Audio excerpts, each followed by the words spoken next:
This is Apollo Saturn Launch Control, T-minus 2 hours, 40 minutes, 40 seconds, and counting. At this time, the prime crew for Apollo 11 has boarded the high-speed elevator from inside the A level in the mobile launcher, which is the second level inside the launcher. This is a high-speed elevator, 600 feet per minute, which will carry them to the 320-foot level, the spacecraft level. Shortly, we'll expect astronauts Neil Armstrong and Michael Collins to come across swing arm 9, the Apollo access arm, and proceed to the White Room and stand by to board the spacecraft. The third member of the crew, astronaut Edwin Aldrin, who will be the last one to board the spacecraft, will stand by in the elevator, seated in a chair, while his two comrades first board the spacecraft. Once Armstrong, who sits in the left-hand seat, and Collins, who will sit in the right-hand seat during liftoff, are aboard, then Aldrin will be called, and he will take his seat, the middle seat in the spacecraft. The spacecraft commander, Neil Armstrong, and the command module pilot, Michael Collins, now proceeding across the swing arm into the small White Room that attaches at the spacecraft level. In the meantime, about 100 feet below, we have a team of technicians working on a leaking valve, which is a part of the ground support equipment, a part of the system that's used to replenish the fuel supply for the third stage of the Saturn V rocket. He is proceeding to tighten a series of bolts around this valve in the hope that this will correct the leak.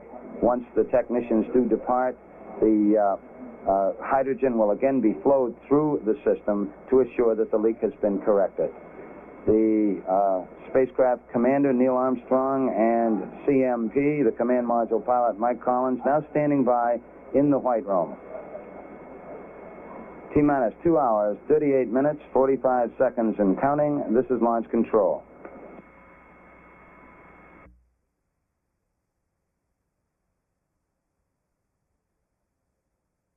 Apollo Saturn Launch Control, T-minus 2 hours, 34 minutes, 44 seconds, and counting. The spacecraft commander, Neil Armstrong, now aboard the Apollo 11 spacecraft at the 320-foot level at the pad. We had it logged having the commander go over the sill into the cabin at 6:54 a.m. Eastern Daylight. Since that time, the commander has now been tied into the system and has checked in over the communication lines. He was wished a good morning by the spacecraft test conductor, Skip Chauvin, and Armstrong in return said it looks like a good morning. In the meantime, 120 feet below him, the technicians continuing to work to tighten bolts around a leaking valve associated with the system that replenishes hydrogen fuel for the third stage. To repeat once again, this is not a problem on the launch vehicle itself, but on the ground support equipment associated with it. T-minus 2 hours, 33 minutes, 45 seconds, and counting. This is Kennedy Launch Control. This is Apollo Saturn Launch Control, T-minus 2 hours, 30 minutes, 55 seconds, and counting. Right on the hour, the command module pilot, astronaut Michael Collins, who will be sitting on the right-hand side of the spacecraft during the liftoff, boarded the spacecraft. We had it logged at 7 a.m. Eastern Daylight Time. The third member of the crew, astronaut Buzz Aldrin, standing by in the elevator around the corner along the swing arm from the White Room and the spacecraft at the 320-foot level. 120 feet below, technicians still working on some bolts that surround a leaking valve that is associated with a system that replenishes the hydrogen fuel supply for the third stage of the Saturn V rocket. Our countdown proceeding at this time, coming up toward the 2 hour and 30 minute mark in the count. This is Kennedy Launch Control. This is Apollo Saturn Launch Control, T-minus 2 hours, 23 minutes, 46 seconds, and counting. The third member of the Apollo 11 prime crew, now aboard the spacecraft. We had it logged at 7:07 a.m. Eastern Daylight Time when astronaut Buzz Aldrin boarded the spacecraft. He will sit in the middle seat during liftoff.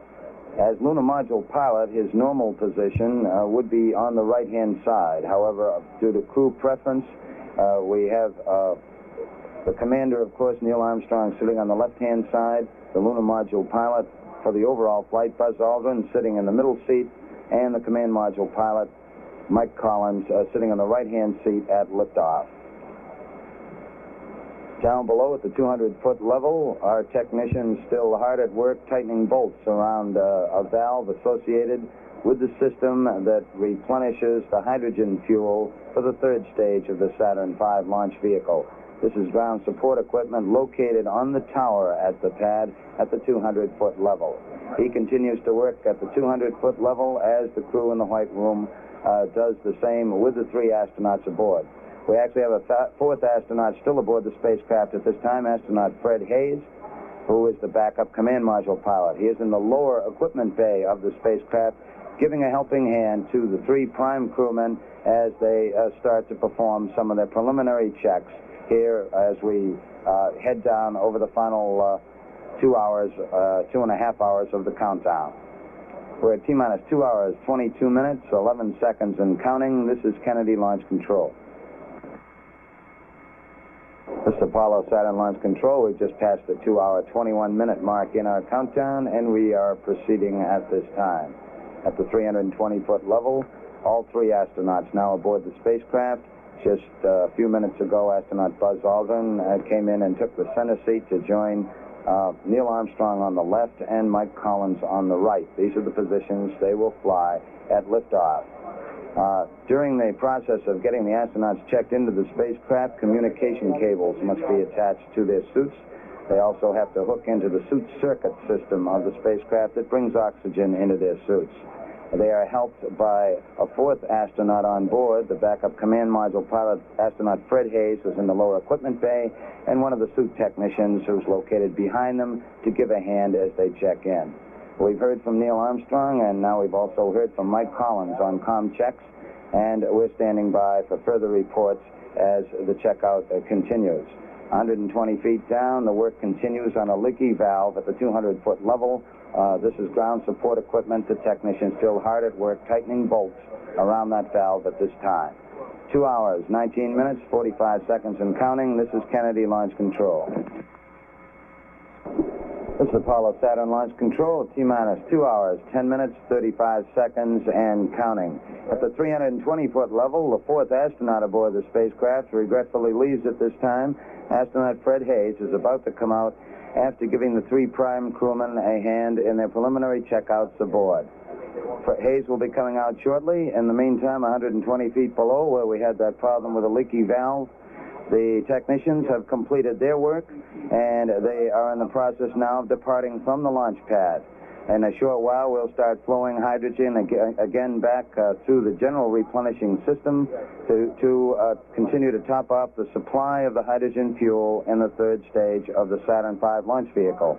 The spacecraft commander, Neil Armstrong, has completed a series of checks called Abort Advisory System checks. This is where certain key crewmen on the ground, members of the launch team, can send signals to the spacecraft commander in the spacecraft, light cues that would indicate difficulty during the flight in which he could take abort action if he determined that such action was necessary.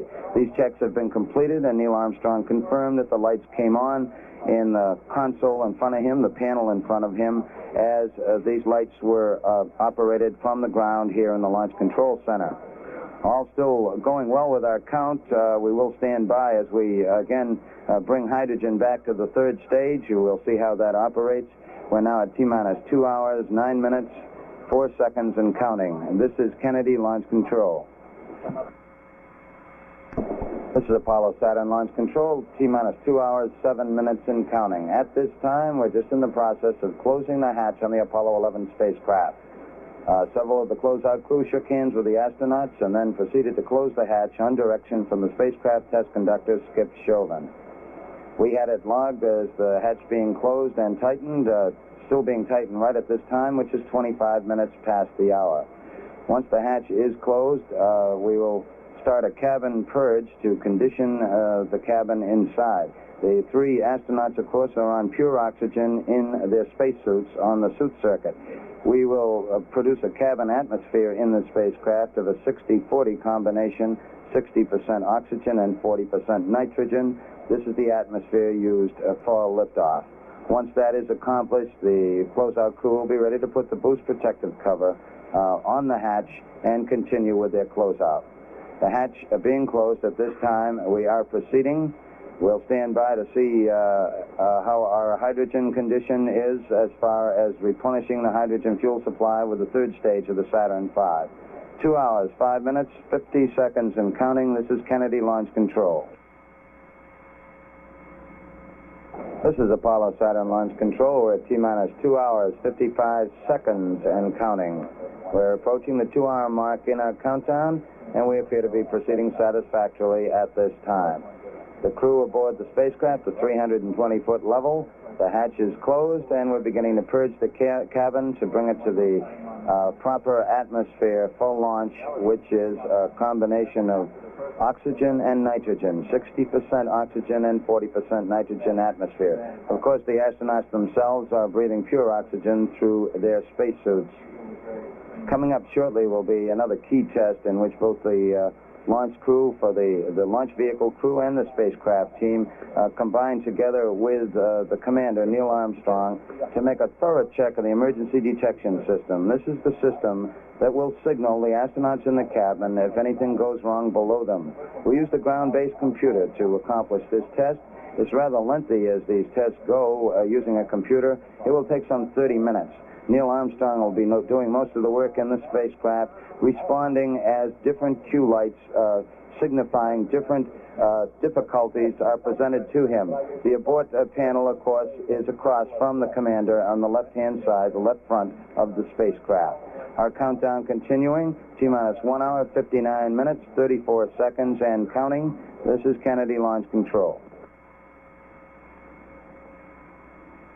This is Apollo Saturn Launch Control, T-minus 1 hour, 50 minutes, 55 seconds and counting. We're proceeding with the countdown for the Apollo 11 mission at this time, and it's going satisfactorily. At this point, the spacecraft commander, Neil Armstrong, in the process of working the emergency detection system test. This is a check of the emergency detection system, working with the launch crew here in the firing room, and also the spacecraft team in control rooms back at the Manned Spacecraft Operations building here at the Kennedy Space Center. All going well with these tests at the present time. We're flowing hydrogen back into the third stage of the Saturn V launch vehicle after having difficulty with that leaking valve.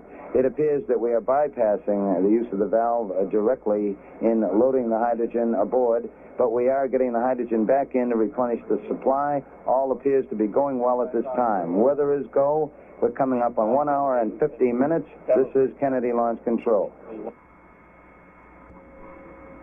This is Apollo Saturn Launch Control, T-minus 1 hour, 40 minutes, 55 seconds and counting.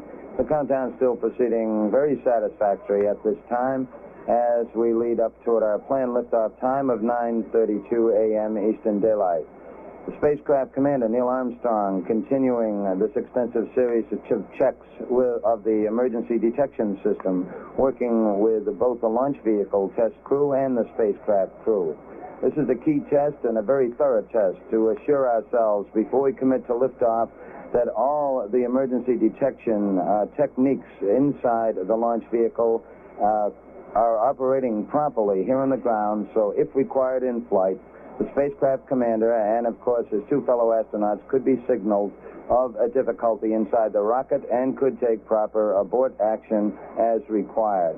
Thus far, the three astronauts aboard the spacecraft have just been giving business-like responses back to the directions and checks, working with the spacecraft conductor, Skip Chauvin, as he runs down his procedures as the countdown continues.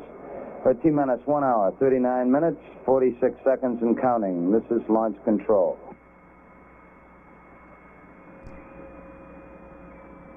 This is Apollo Saturn Launch Control, T-minus 1 hour, 30 minutes, 55 seconds and counting.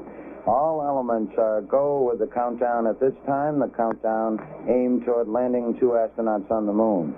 At this time, the spacecraft test conductor, Skip Chauvin, going through some checks with astronaut Mike Collins aboard the spacecraft. We're winding up this important emergency detection system test that Neil Armstrong has been participating in. Meanwhile, at the 320-foot level, the closeout crew now placing the boost protective cover over the hatch now that we have completed the cabin purge and have the proper environment inside the cabin. We have also performed leak checks to assure ourselves that the cabin atmosphere is valid. This boost protective cover is used during the early phases of the powered flight and is jettisoned with the escape tower shortly after second stage ignition. Here in the firing room, the launch vehicle test team still keeping a close eye on the status of the propellants aboard the Saturn V launch vehicle. We're back to 100% supply with the liquid hydrogen fuel in the third stage. This problem with the leaking valve is no problem at this time. We've actually bypassed the valve, but we are maintaining our hydrogen supply aboard the vehicle. All aspects go. The weather is very satisfactory for launch this morning. A thin cloud cover about 15,000 feet. Temperature at launch time expected to be about 85 degrees. T-minus 1 hour, 29 minutes, 30 seconds, and counting. This is Kennedy Launch Control.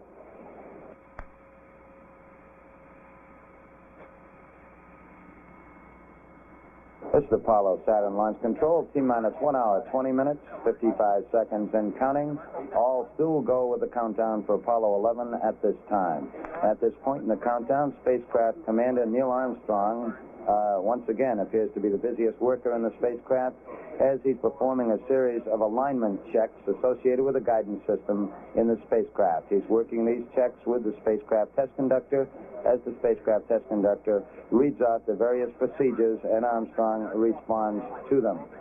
The astronauts aboard the spacecraft also were informed by the spacecraft conductor a short while ago that the launch vehicle is go at this time. The hydrogen problem that we did encounter earlier has been solved. That's real good news, said Armstrong, and then he went back to work shortly thereafter. We're now coming up on the 1 hour, 20-minute mark in the countdown. This is Kennedy Launch Control.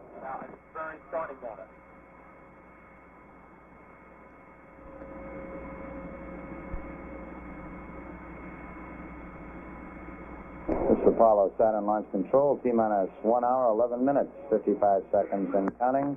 The countdown for Apollo 11 still going very satisfactorily at this time.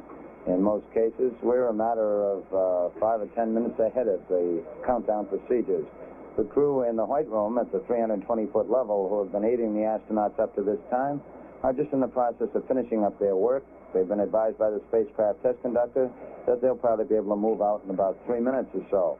Once this is accomplished, once the closeout crew does depart, we'll be ready to move that swing arm back, swing arm 9. It will be moved 12 degrees away from the spacecraft hatch. This is about 5 feet away from the hatch.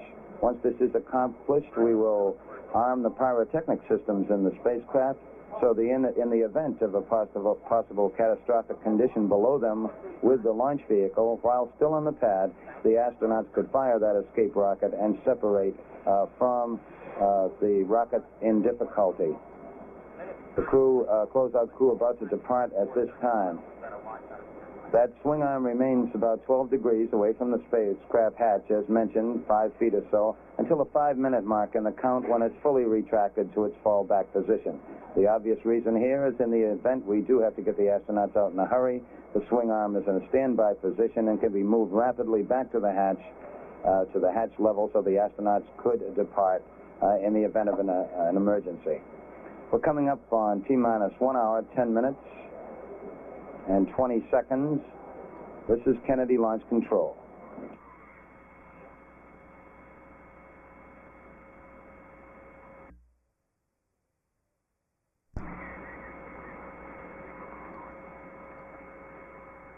This is Apollo Launch Control at 1 hour, 7 minutes, 25 seconds, and counting.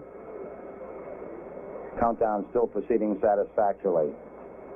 For those people who would like to synchronize their watches in relation to the count, we'll synchronize on 26 minutes past the hour, which is now about 65 seconds away. We'll count down the last 5 seconds to 26 minutes past the hour. We're now 1 minute away from 26 minutes past the hour. In the meantime, we do have information from the civil defense agencies in the area. The estimate is more than 1 million persons are in the immediate area in Brevard County to watch the launch. Now 40 seconds away from 26 minutes past the hour.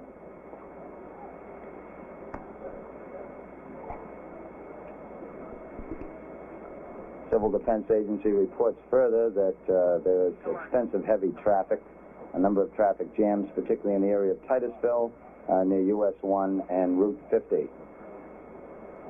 Countdown still progressing satisfactorily, 15 seconds away from 26 minutes.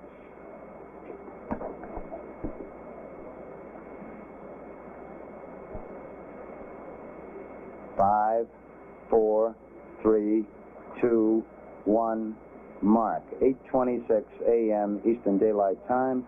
We're now 1 hour, 5 minutes, 55 seconds and counting as it was announced at that point. This is Kennedy Launch Control.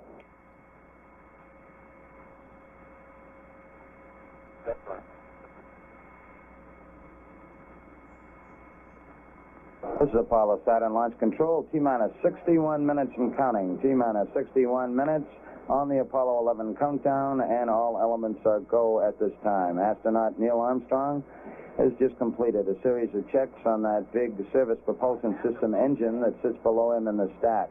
We want to assure ourselves before liftoff that that engine can respond to commands from inside the spacecraft. As Neil Armstrong moved his rotational hand controller, we assured ourselves that the engine did respond by swiveling or gimbaling. This, of course, is important for maneuvers in space. The countdown is still proceeding very satisfactorily, other than two minor problems. Since we picked up the count at 11 p.m. Eastern Daylight Time last night, all has gone well. As we approach the 1 hour mark now in the count, a series of radio frequency and telemetry checks will be in progress with the launch vehicle. We'll also check out the tracking beacons in the instrument unit that travels as a guidance system for the Saturn V during the powered phase of flight. Now 59 minutes, 48 seconds and counting. This is Kennedy Launch Control.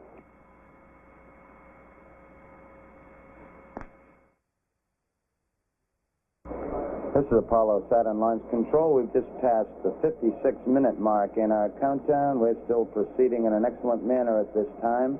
All elements reporting in that all systems continuing to look good at this point. We're still aiming toward our planned liftoff at the start of the lunar window, 9:32 a.m. Eastern Daylight. A short while ago, in fact, the spacecraft test conductor skipped. We were doing quite well, in fact, some 15 minutes ahead on some aspects of the preparation spacecraft-wise. Armstrong replied that was fine, just as long as we don't launch 15 minutes early, obviously referring to the start of the window. The countdown still going well, T-minus 55 minutes, 10 seconds and counting. This is Kennedy Launch Control.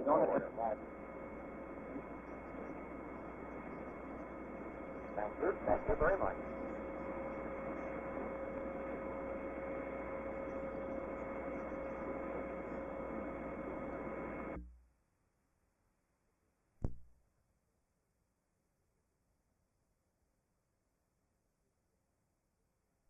This is Apollo Saturn Launch Control. We've passed the 51-minute mark in our countdown. We're now T-minus 50 minutes, 51 seconds and counting.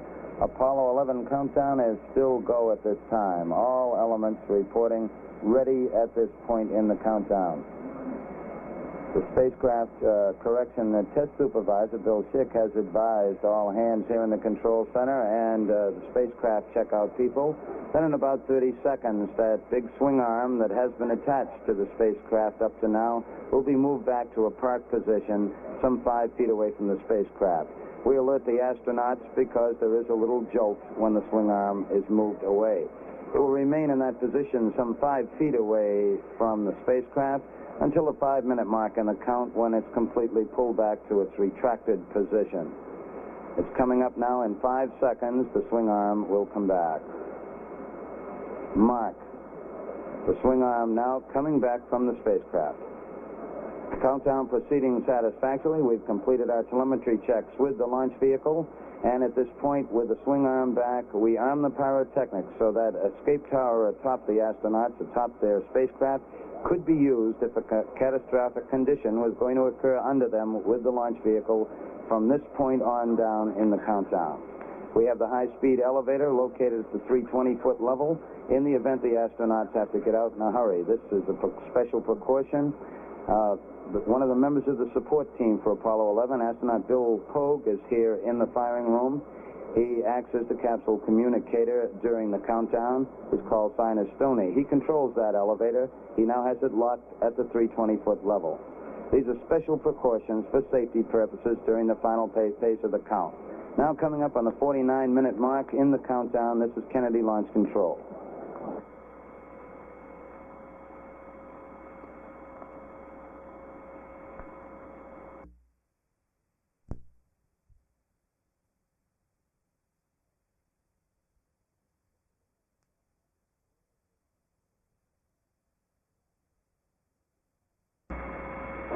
This is Apollo Saturn Launch Control. We've passed the 46-minute mark in our countdown. T-minus 45 minutes, 52 seconds, and counting. All elements still go in the countdown at this time. The hard worker in the spacecraft at this point in the countdown, astronaut Buzz Aldrin in the middle seat. He's been working with the spacecraft test conductor on setting up proper switch settings in preparation for pressurizing their reaction control system. These are these big thrusters on the side of the service module. There's actually 16 of them in 4 quadrants around the service module. They are used for maneuvers in space. We pressurize that system before liftoff. That particular operation will be coming up in some 5 minutes or so. In preparation for it, Buzz Aldrin, who has most of the switches in front of him, has been preparing for that particular event. The launch vehicle people keeping an eye on the status of the various propellants aboard the Saturn V launch vehicle. Just at liftoff, we will have a vehicle weighing close to 6.5 million pounds on the launch pad. There's more than 1 million gallons of propellants aboard the 3 stages of the Saturn V. The reports here in the control center are the propellants are stable. We did take a look a little while ago at the RP1, the high-grade kerosene fuel that's used in the first stage of the Saturn V, to make sure it was at its proper level. We keep an eye on these various aspects throughout the count and use the aid of computers to keep an overall look on general status. We're now at T-minus 44 minutes, 21 seconds and counting. This is Kennedy Launch Control. This is Apollo Saturn Launch Control. We passed the 41-minute mark in our count. T-minus 40 minutes, 53 seconds, and counting. We are continuing, and we're continuing very excellently at this time. There are no problems that have been reported in as the countdown continues to click down. We're still aiming for the start of our window on this, the first flight to land men on the moon. We're aiming toward our planned liftoff time of 9:32 a.m. Eastern Daylight Time. Coming up shortly will be a key test here in the firing room as far as the launch vehicle people are concerned. It's some final checks of the destruct system aboard the 3 stages of the Saturn V launch vehicle.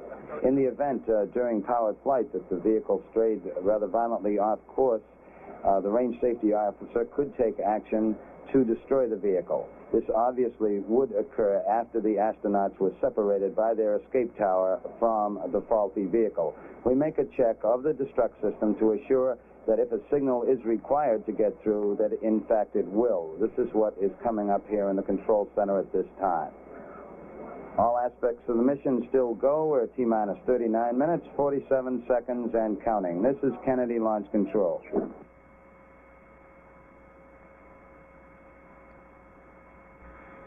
This is Apollo Saturn Launch Control. We passed the 36-minute mark in our countdown. T-minus 35 minutes, 48 seconds, and counting. We've completed those range safety command checks, all still going well with the countdown. A short while ago, spacecraft test conductor Skip Chauvin asked Neil Armstrong if the crew was comfortable up there, and Neil reported back. He said, we're very comfortable. It's very nice this morning. For a status report, we'll now switch to Mission Control, Houston. This is Apollo Mission Control. Flight Director Cliff Charlesworth's team is on station here in the Mission Operations Control Room, ready to assume the control of this flight at tower clearance. There is a possibility that Apollo 11 will check out the command module color TV camera During the first Earth revolution, while in contact with the Goldstone station, if this checkout does occur, we acquire Goldstone at 1 hour 29 minutes elapsed time. We have a loss of signal at 1 hour 33 minutes 50 seconds elapsed time. This TV camera checkout is a possibility. This is Mission Control, Houston. This is Apollo Saturn Launch Control. We've just passed the 31-minute mark in our count. With T-minus 30 minutes, 52 seconds and counting, aiming toward our planned liftoff time of 32 minutes past the hour, the start of our launch window on this mission to land men on the moon. The countdown still proceeding very satisfactorily at this time. We just got by an important test with the launch vehicle, checking out the various batteries in the 3 stages and instrument unit of the Saturn V. We remain on external power through most of the count to preserve those batteries, which must be used during the powered flight. We've just taken a look at them by going internal and then switching back to external again. The batteries all look good. The next time we go internal will be at the 50-second mark with those batteries, and they will remain, of course, on internal power during the flight. The lunar module, which has been rather inactive during these latter phases of the count, also is going on internal power at this time on the 2 batteries in the ascent stage and the 4 batteries at the descent stage. For the next 20 minutes, we'll take a look at some systems in the lunar module, then power down at about the 10-minute mark in the count, power down the telemetry to preserve the power of the LEM. The lunar module in Apollo 11, of course, when it separates from the command module in lunar orbit, will have the call sign Eagle. The command module call sign, once the 2 vehicles separate, will be Columbia. Both Columbia and Eagle go at this time at 29 minutes, 24 seconds and counting. This is Kennedy Launch Control.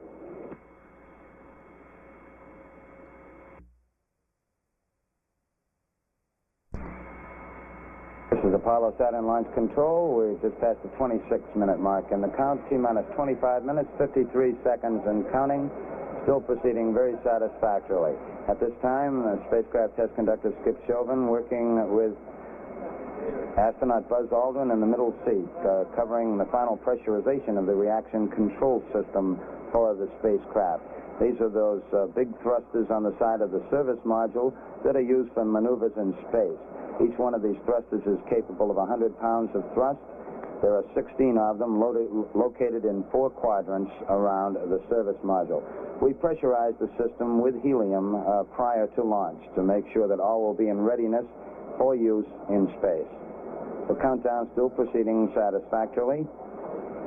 They picked up at the T-minus 9-hour mark at 11 p.m. Eastern Daylight last evening. We've just had 2 comparatively minor problems since that time. The major portion of the countdown during the early morning hours, some 5 hours of work was taken to load the various propellants aboard the stages of the Saturn V launch vehicle. As we came into the count this morning, we did already have the fuel aboard the first stage, but it was necessary to bring the liquid oxygen aboard all 3 stages and the liquid hydrogen fuel aboard the second and third stages. Close to 750,000 gallons of propellants were loaded during these 5 hours. Following that, the astronauts, the prime crew, were awakened at 4:15 a.m. Eastern Daylight as planned in their countdown and proceeded to have a physical examination in which they were declared flight ready.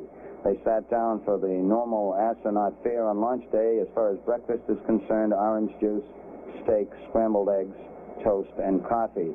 The 3 pilots were joined by 2 of their colleagues at breakfast, Director of Flight Crew Operations Deke Slayton, and the backup command module pilot Bill Anders, who has been named the Executive Secretary of the National Aeronautics and Space Council.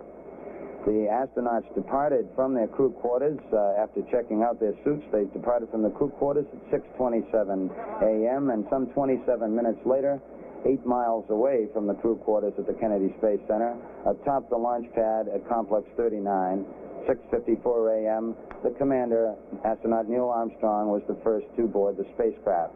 He was followed about 5 minutes later by Mike Collins, and finally Buzz Aldrin, the man who's sitting in the middle seat during liftoff, was the 3rd astronaut to come aboard. Two minor problems have been encountered during the count. Early in the count, a malfunction light came on here in the control center, indicating that we might have a communication problem at the launch pad. Nothing to do with the spacecraft, but it indicated we possibly might not be able to talk to some key technicians we had at the pad. The problem turned out to be very minor. A simple adjustment of some equipment beneath the pad remedied the problem. There was in fact, no equipment problem involved. The second problem, we did encounter a leaky valve in part of the equipment that's used to replenish the hydrogen fuel supply on the third stage of the Saturn V launch vehicle. A team of technicians were sent out to the launch pad at about the time the astronauts were traveling to the pad. They tightened some bolts, and we were able to bypass this valve and proceed with our countdown. The weather is certainly go. It's a beautiful morning for a launch to the moon. We expect a temperature of about 85 degrees in the Kennedy Space Center area. The wind's about 10 knots from the southeast. And the weather conditions and the round-the-world track, according to reports from the Manned Spaceflight Meteorology Group, indicate all weather conditions are acceptable for launch. That's our general status. We've just passed the 22-minute mark in the count, 21 minutes, 55 seconds, and counting. This is Kennedy Launch Control.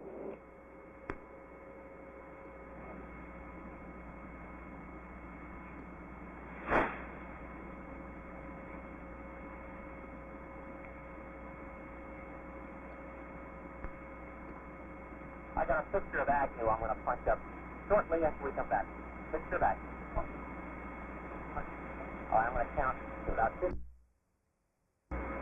This is Apollo Saturn Launch Control. We're now less than 16 minutes away from the planned liftoff of the Apollo 11 space vehicle. All still going well with the countdown at this time. The astronauts aboard the spacecraft have had a little chance to rest over the last few minutes or so. At least they haven't been busy with procedures with the spacecraft test conductor. In the meantime, we have been performing final checks on the tracking beacons in the instrument unit, which is used as the guidance system during the powered phase of flight. Once we get down to the 3-minute and 10-second mark in the countdown, we'll go on an automatic sequence. As far as the launch vehicle is concerned, all aspects from there on down will be automatic, run by the ground master computer here in the firing room. This will lead up to the 8.9-minute mark in the countdown when the ignition sequence will begin in those 5 engines of the first stage, the S1C stage of the Saturn V. At the 2-second mark, we'll get information and a signal that all engines are running, and at the 0 mark in the countdown, once we get the commit signal, the signal that says that the thrust is proper and acceptable, we then will get a commit and liftoff as the hold-down arms release the vehicle. We have some 7.6 million pounds of thrust pushing the vehicle upward, a vehicle that weighs close to 6.5 million pounds. We're now 14 minutes, 30 seconds and counting, and this is Kennedy Launch Control.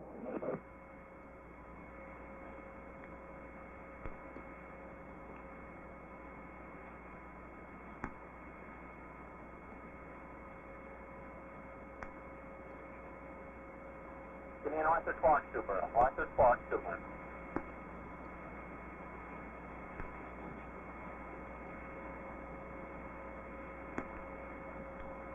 When we go to the single shot.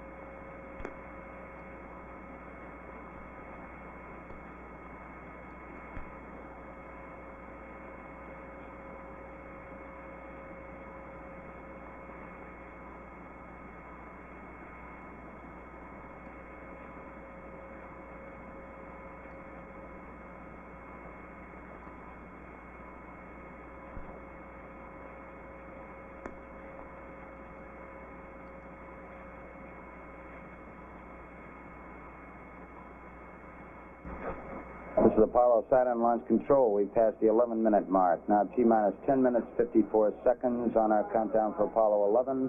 All still go at this time. The astronauts in the spacecraft busy again.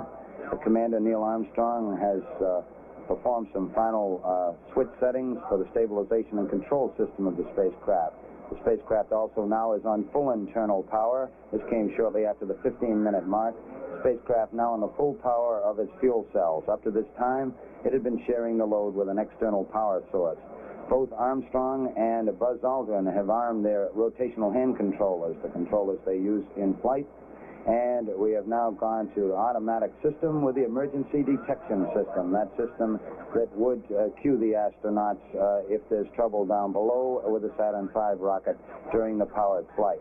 We're now coming up on the 10-minute mark, 10 minutes away from our planned liftoff. Mark, T-minus 10 minutes and counting, T-minus 10. We're aiming for our planned liftoff at 32 minutes past the hour. This is Kennedy Launch Control.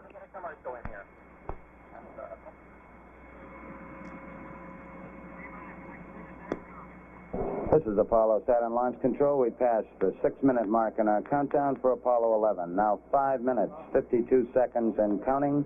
We're on time at the present time for our planned liftoff of 32 minutes past the hour. Spacecraft Test Conductor Skip Chauvin now has completed the status check of his personnel in the control room. All report they are go for the mission, and this has been reported to the Test Supervisor, Bill Schick. The Test Supervisor now going through some status checks. Launch Operations Manager Paul Donnelly reports go for launch.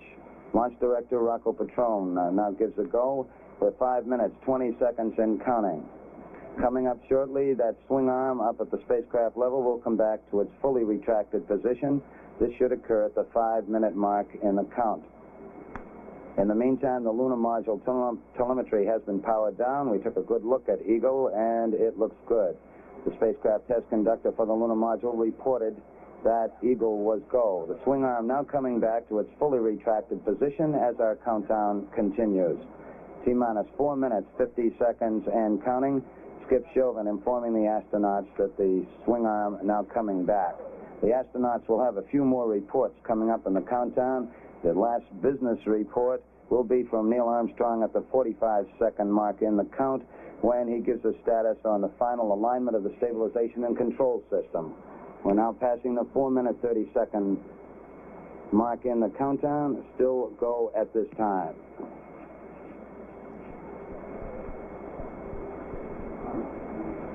Four minutes, 15 seconds. The test supervisor now has informed Launch Vehicle Test Conductor Norm Carlson you are go for launch.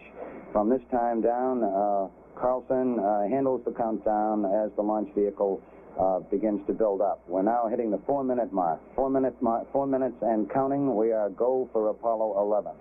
We'll go on an automatic sequence starting at 3 minutes and 7 seconds.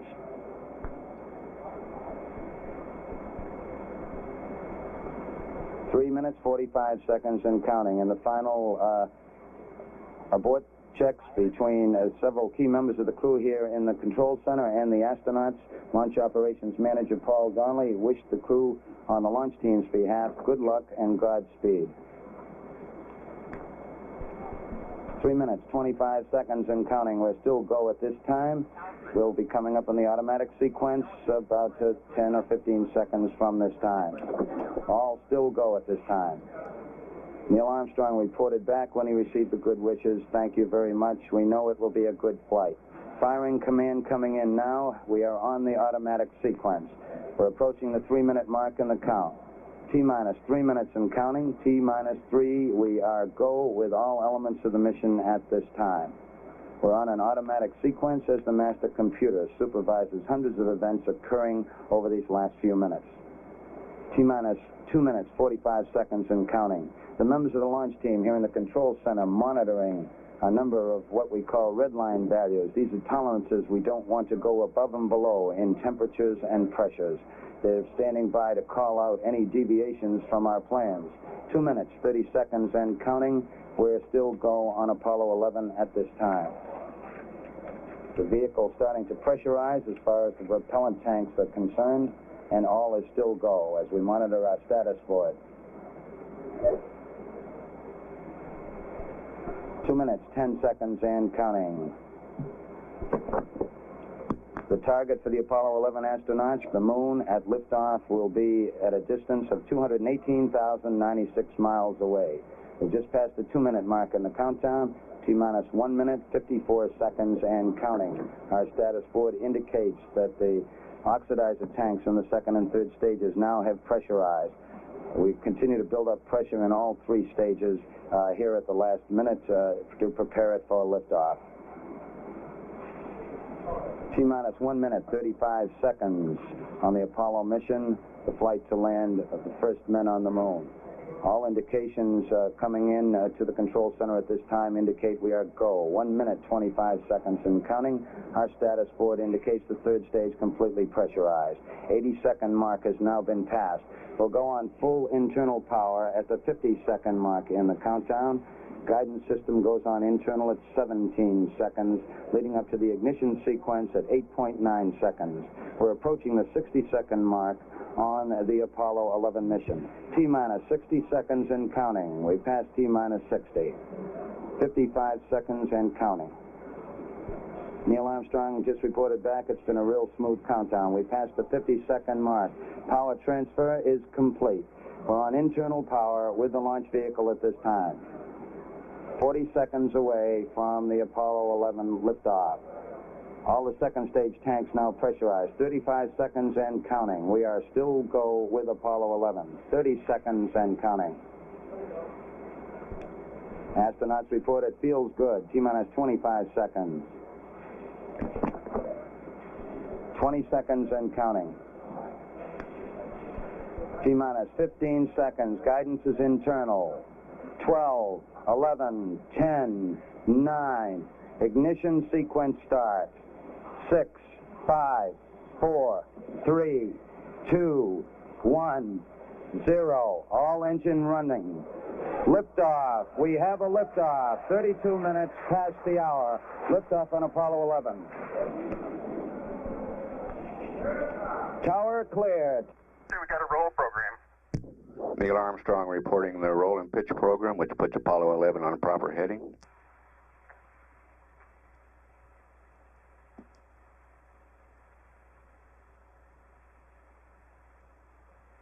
Plus 30 seconds. Roll's complete and the pitch is programming.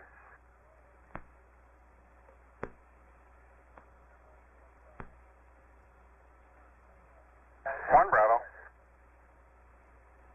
One Bravo is a abort control mode.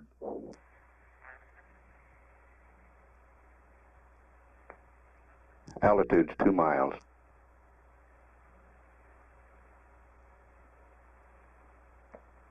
Apollo 11 Houston, you're good at 1 minute.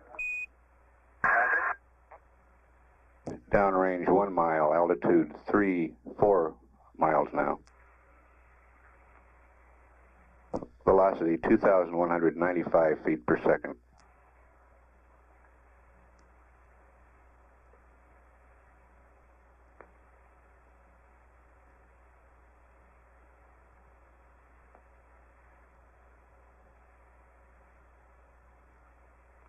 We're through the region of maximum dynamic pressure now.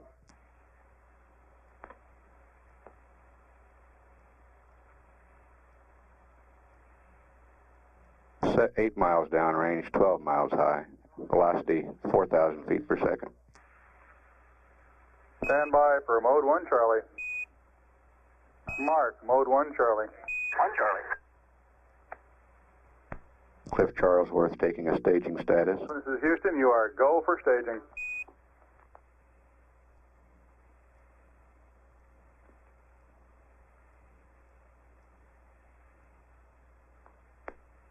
Inboard cutoff. Inboard engines out. I'm inboard cutoff.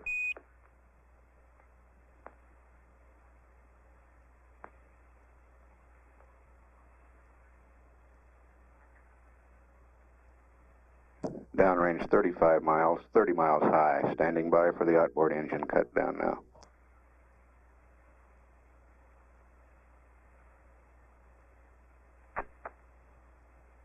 Staging. And ignition.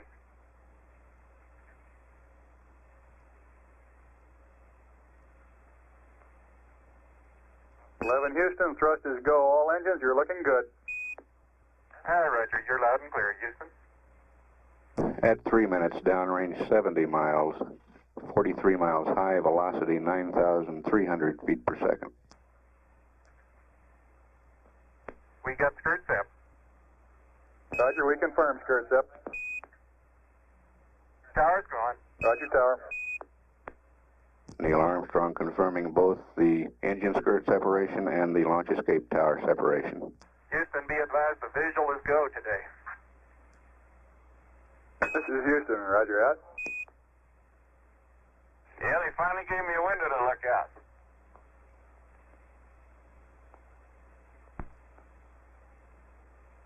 Houston, your guidance has converged. You're looking good. Downrange 140 miles, altitude 62 miles, velocity 10,300 feet per second. 11 Houston, you are go at 4 minutes. Roger.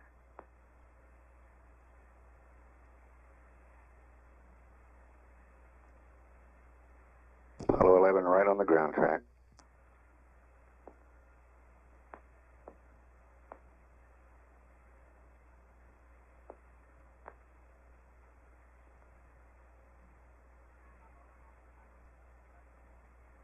.190 miles downrange now, 72 miles high, velocity 11,000 feet per second.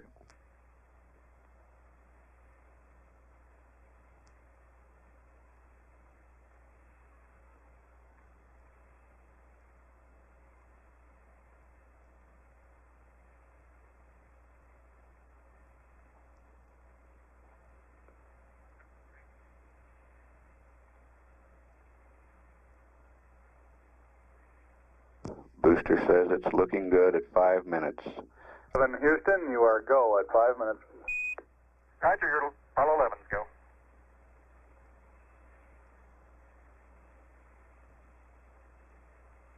Downrange 270 miles, altitude 82 miles, velocity 12,472 feet per second. Bye to S4B to COI capability. Okay. Mark, S4B to COI capability. Roger. Apollo 11 could now get into orbit using the S-4B if necessary. You're sitting in your living room. Ah, thank you. You all are coming through beautifully, too.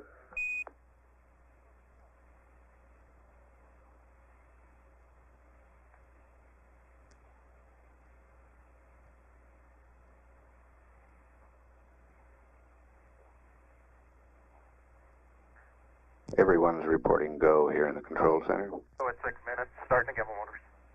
Roger 11, you're go from the ground at 6 minutes.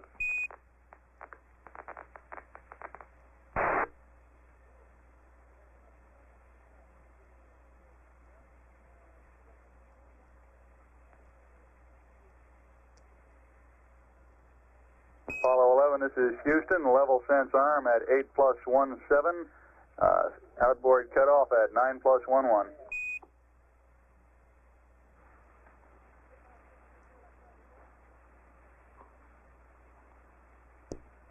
Level sense arm is the sequence that arranges the staging between the second stage and the third stage. The fuel uncovers a sensor starting that sequence.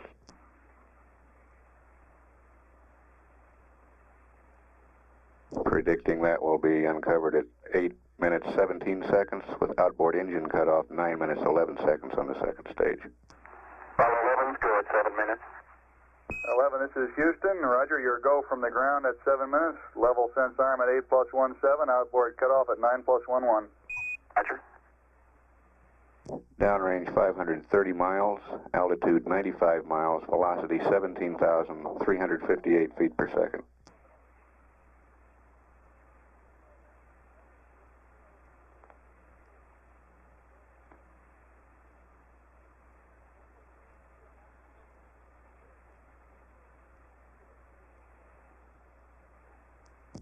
Apollo 11 still right down the ground track, still go at 7 minutes 41 seconds. Roger, we confirm. Inboard engines are out on the second stage as planned.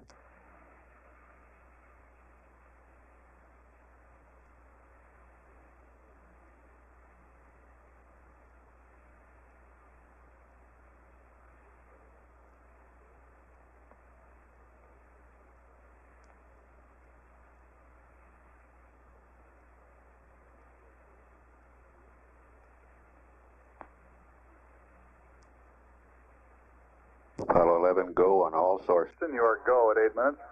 I've just built the mixture ratio shift. Roger, we got PU shift down here too.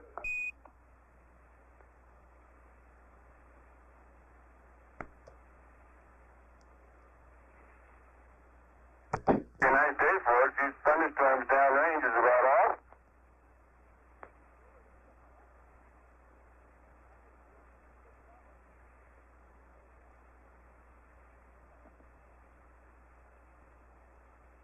This is Houston. You are go for staging. Over. Yes, ma'am. Go for staging. Stand by for mode 4 capability. For mode 4. Mark, mode 4 capability. Mode 4 and Apollo 11 could get into orbit using the service propulsion system now. Altitude is 100 miles, downrange 883 miles. Outboard engine cutoff. And ignition. Ignition confirmed. Thrust is go, 11.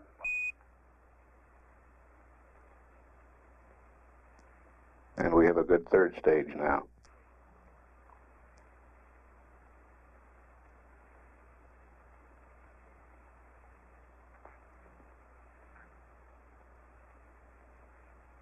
Velocity 23,128 feet per second.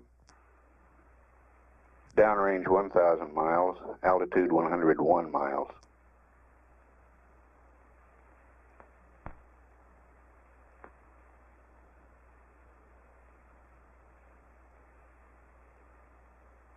Apollo 11, this is Houston. At 10 minutes, you are go. Roger, 11's go. Capcom Bruce McCandless giving the reports here from the control center.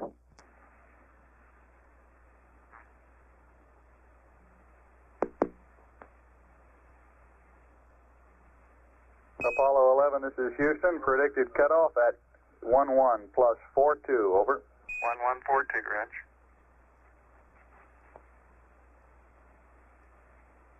Downrange 1,175 miles. Velocity 24,190 feet per second. Altitude 102 nautical miles.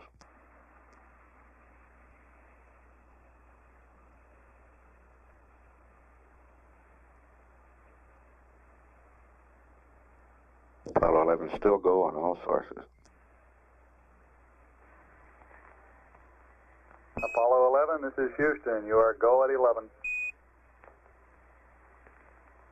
There you go.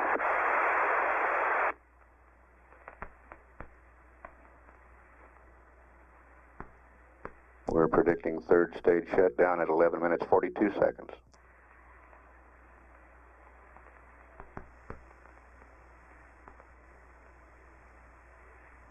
Velocity 25,254 feet per second.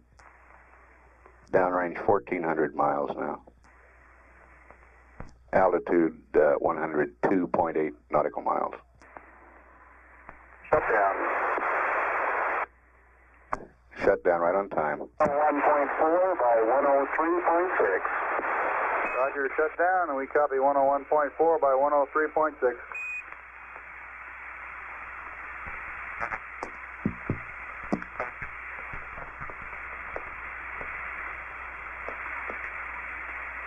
Apollo 11, this is Houston. You are confirmed to go for orbit.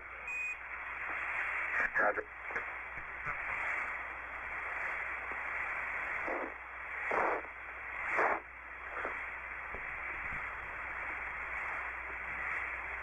We show insert. This is Houston. The booster is safe. Roger. Show velocity at insertion 25,568 feet per second. Apollo 11, this is Houston. The booster has been configured for orbital coast. Both spacecraft are looking good. Over. Roger.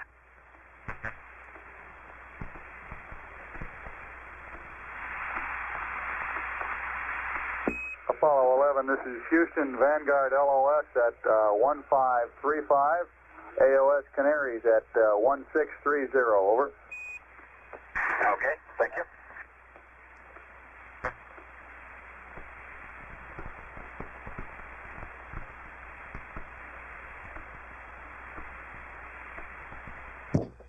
Apollo Control based on a vector from the instrument unit of the third stage of Saturn V. Here on the ground we're showing an orbit of 102.5 by 99.7 nautical miles. The Flight Dynamics Officer, Dave Reed, wants to get some radar tracking to refine this orbit, and he will report a refined orbit after more radar tracking.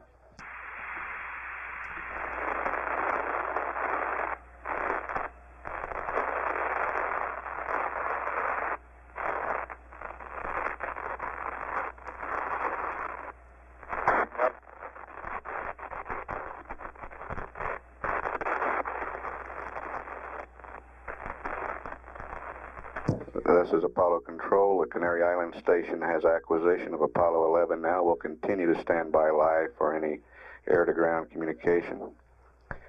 We're showing an orbital weight of the combined vehicles of 297,914 pounds.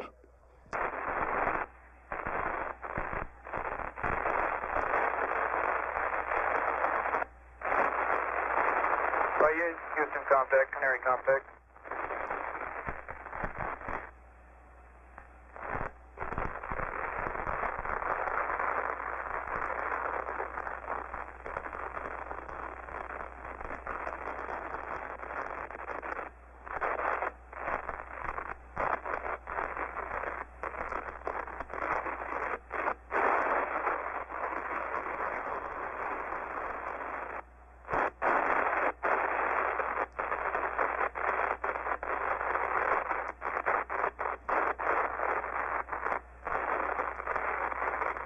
Apollo 11, this is Houston through Canary, over.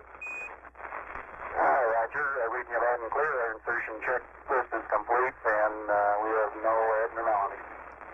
Roger, and I'd like to pass up your Delta azimuth correction at this time. If you're ready to copy. Stand by.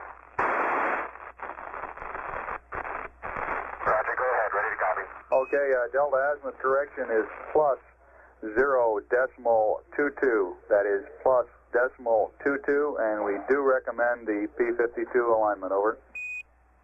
Okay, we'll go ahead with the P52 and the docking angle plus 0.22. Roger, and your LOS time at Canary is 2337, over. 2337. Houston, roger, out.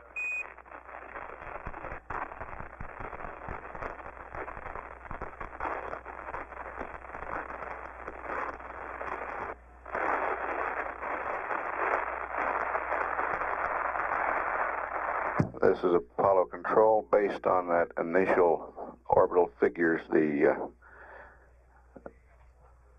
orbital period is 1 hour, 28 minutes, 16 seconds. This number will be refined as we get better information on the orbit through radar tracking. At the present time, we're showing an orbital period of 1 hour, 28 minutes, 17 seconds. We'll continue to stand by live through the Canary station.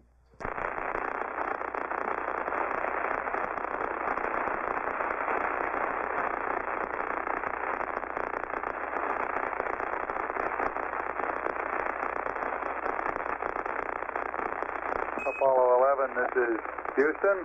1 minute to LOS Canary. AOS at Tenerife 3704 in VHF Simplex Alpha, over.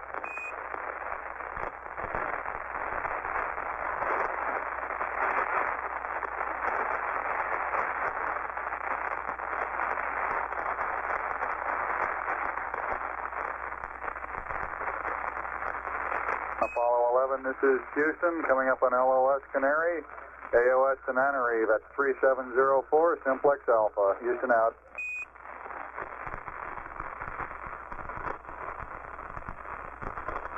Bravo, roger.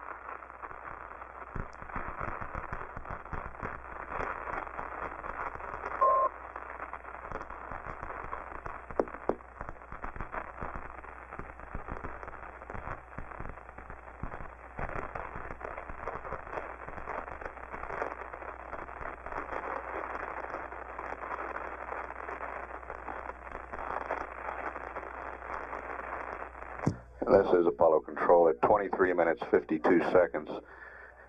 Canary Island Station has loss of signal from Apollo 11.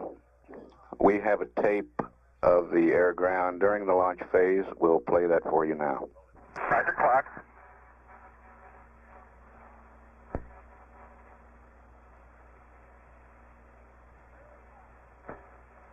Roger, we got a roll program. Roger, roll.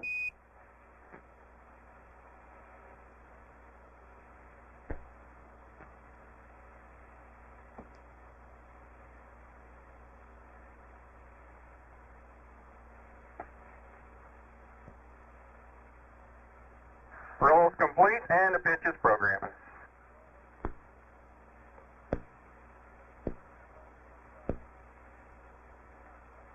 One Bravo.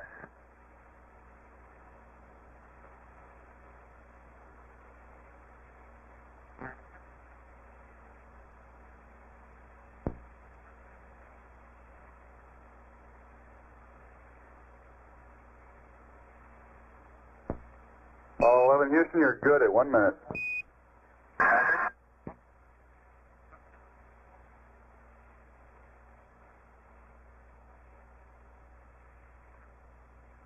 Stand by for mode 1 Charlie. Mark, mode 1 Charlie. 1 Charlie. Apollo 11, this is Houston, you are go for staging.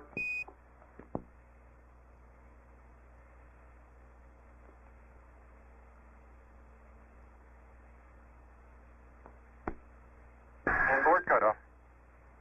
We confirm inboard cutoff.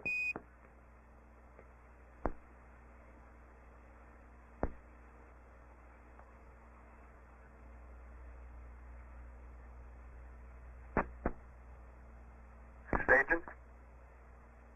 And ignition.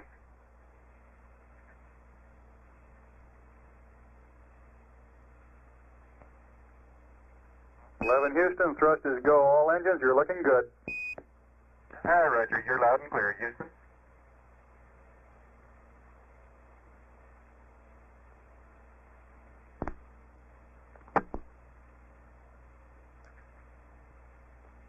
We got skirt step.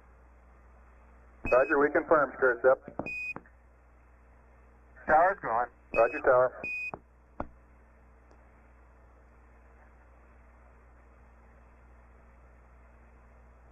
Houston, be advised the visual is go today. This is Houston, roger out. Yeah, they finally gave me a window to look out.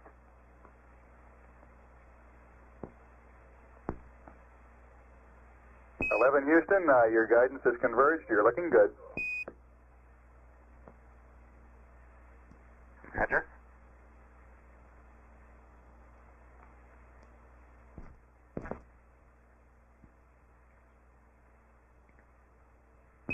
Houston, you are go at 4 minutes. Roger.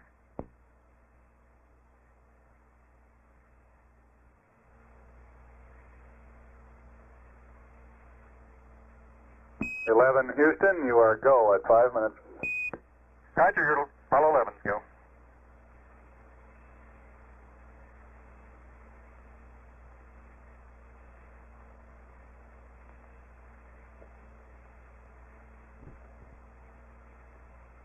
Stand by to S-4B to COI capability. Okay. Mark, S-4B to COI capability. Roger.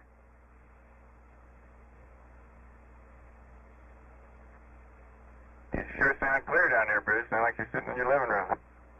Ah, thank you. You all are coming through beautifully, too.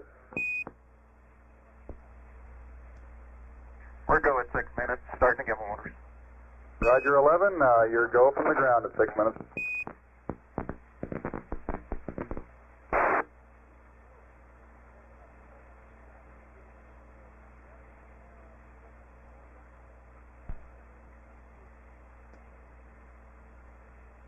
Apollo 11, this is Houston, level sense arm at 8+17, outboard cutoff at 9+11.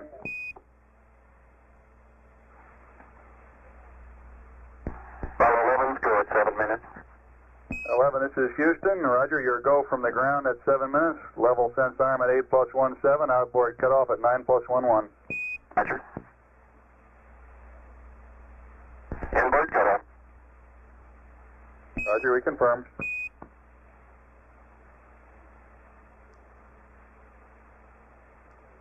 Apollo 11, Houston, your go at 8 minutes. I've just built the mixture ratio shift. Roger, we got PU shift down here too.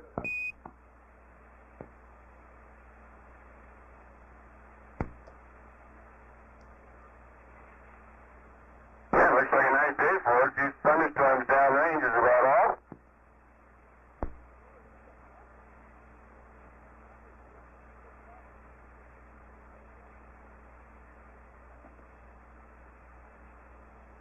Hey, 11, this is Houston. You are go for staging. Over. Understand, go for staging. Stand by for mode 4 capability. To mode 4. Mark, mode 4 capability.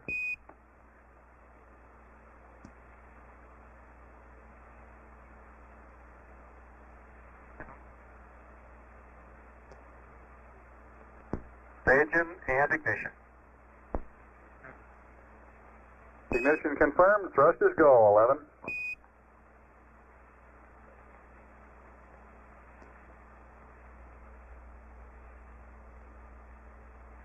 Apollo 11, this is Houston. At 10 minutes, you are go. Roger, 11's go.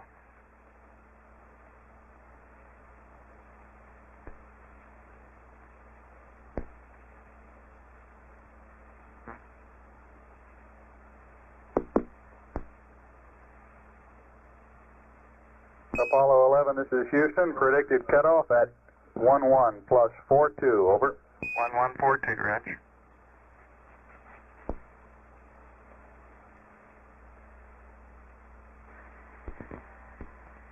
Apollo 11, this is Houston. You are go at 11. There you go.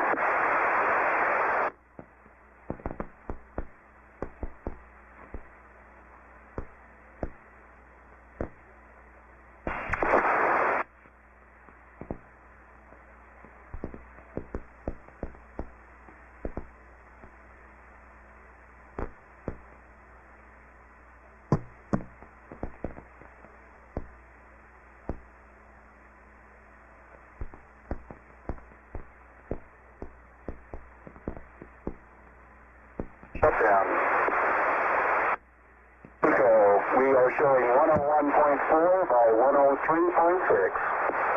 Roger, shut down, and we copy 101.4 by 103.6. This is Apollo Control at 36 minutes. That's the end of the tape. We have a report on the launch heart rates now from the flight surgeon. Commander Neil Armstrong's heart rate 110. Command Module Pilot Mike Collins 99. Lunar Module Pilot Buzz Aldrin 88. These compare with their first Gemini flights, their first liftoff. Back in the Gemini program, Armstrong's heart rate was 146 at that time. Collins was 125, Aldrin's was 110. We have acquisition at Tananarive now. We'll stand by live through that station.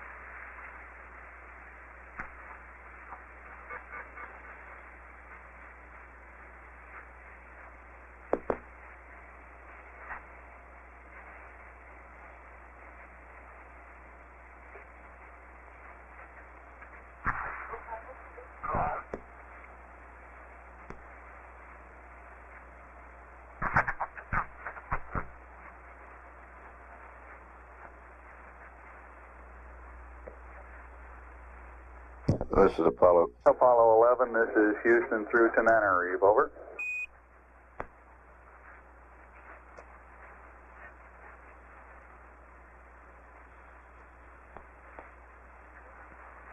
Apollo 11, Apollo 11. This is Houston through Tenerife. Over.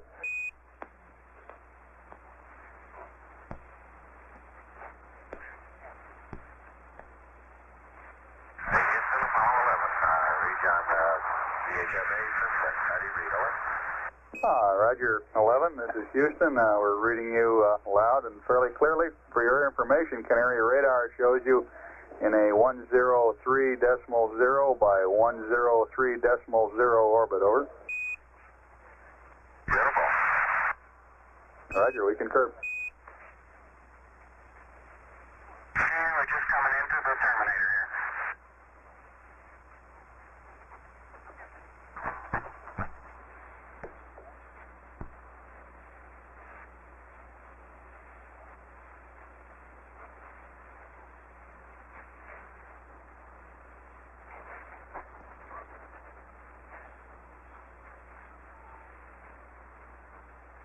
This Apollo control, the orbital period at that 103 nautical mile circular orbit is 1 hour, 28 minutes, 24 seconds.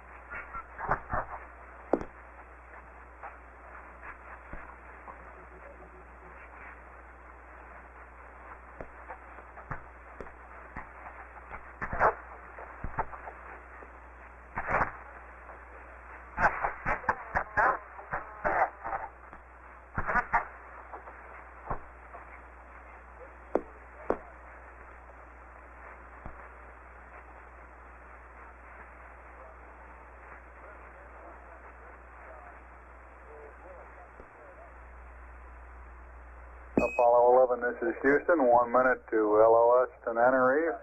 AOS Carnarvon is at 5215. Over. Apollo 11, roger.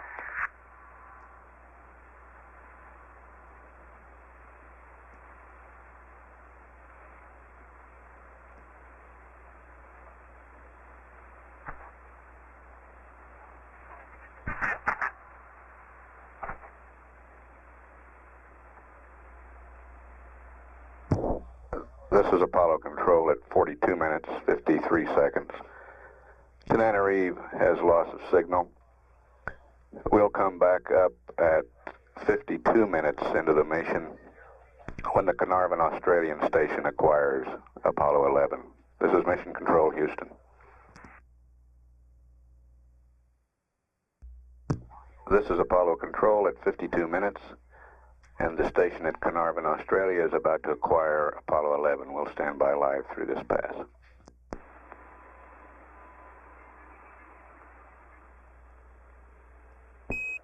Apollo 11, this is Houston through Carnarvon. Over.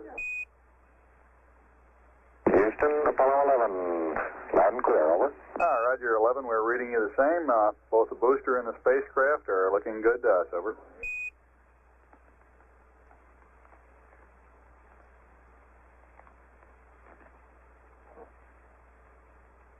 Houston, Apollo 11, would you like to copy the alignment results? That's affirmative. Okay, now on 71, we use 30 and 37. 4 balls 1. Now 93 plus 00016 plus 00033 plus 00152. GET 004815. Check star 34. Over. Roger, say again, check star. Check star 34. Roger, we copy, and the angles look good. Tell Glenn Parker down at the Cape that he lucked out. Understand, tell Glenn Parker you lucked out. Yeah, he lucked out. He doesn't owe me a cup of coffee. This is Houston, Roger, we'll pass it on.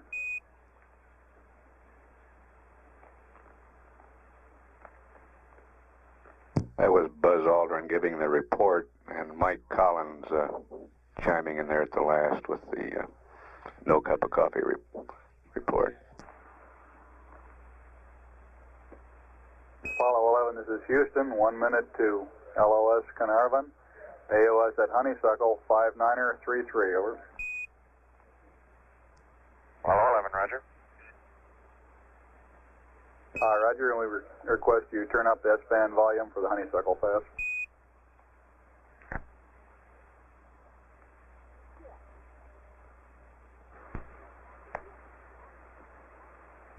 This is Apollo Control. We've had loss of signal at Carnarvon. However, the station at Honeysuckle in Australia will acquire Apollo 11 in approximately a minute. We'll continue to stand by through the Honeysuckle pass.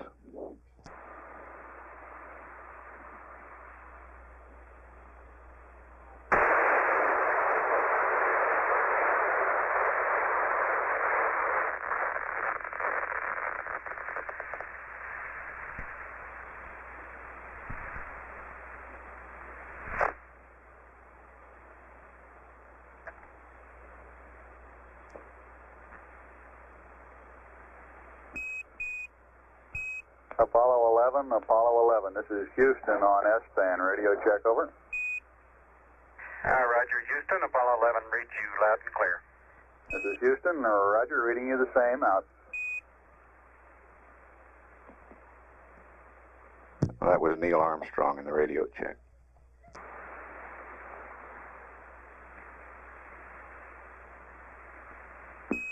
Apollo 11, this is Houston, a little over 1 minute to LOS at Honeysuckle. You'll be AOS at Goldstone at 129er02. LOS at Goldstone 13355. Over. Roger, Bruce. Thank you. We expect TV. We've got it all hooked up. We have not yet turned it on. We're ready to do that now. Roger. We copy. We'll be configured and waiting for whatever you want to send down.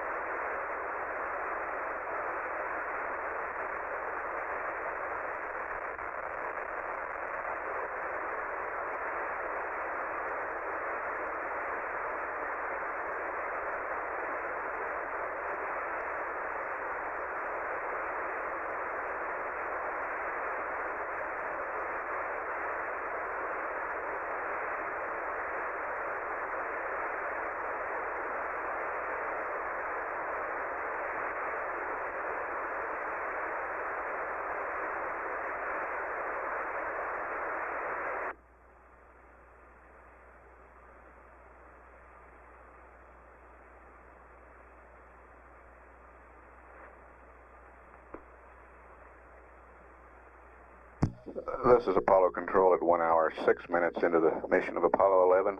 Honeysuckle has loss of signal.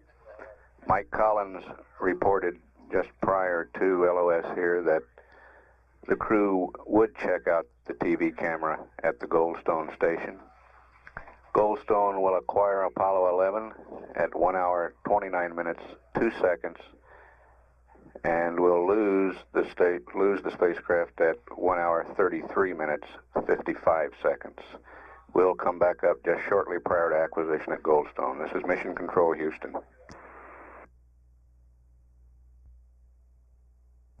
This is Apollo Control at 1 hour, 28 minutes into the mission. We're about 10-12 seconds away from acquisition at Goldstone, at which time we expect a checkout of the color TV camera. We'll then continue live through the United States pass.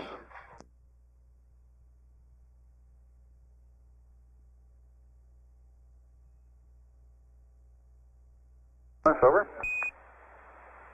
Roger, Houston, read you loud and clear. Roger, reading you the same, coming up on AOS Goldstone.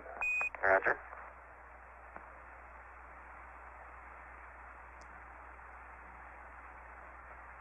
Cecil B to Aldrin is standing by for your instructions.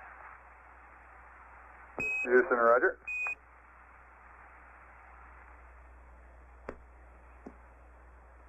We have no downlink yet at Goldstone. We're standing by.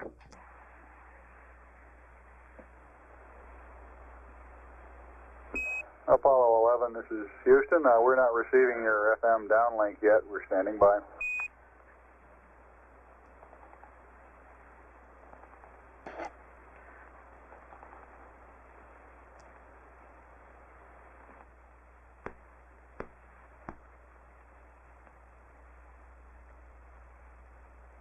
Apollo 11, this is Houston. We're receiving your FM downlink now. We're standing by for TV modulation on the signal.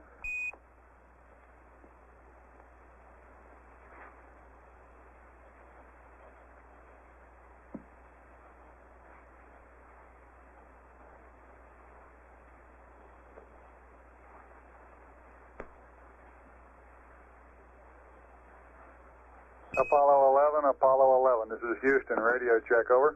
Roger, loud and clear. We think we're transmitting to you. Okay, we're not receiving it yet, 11, although we've confirmed the presence of your FM downlink carrier.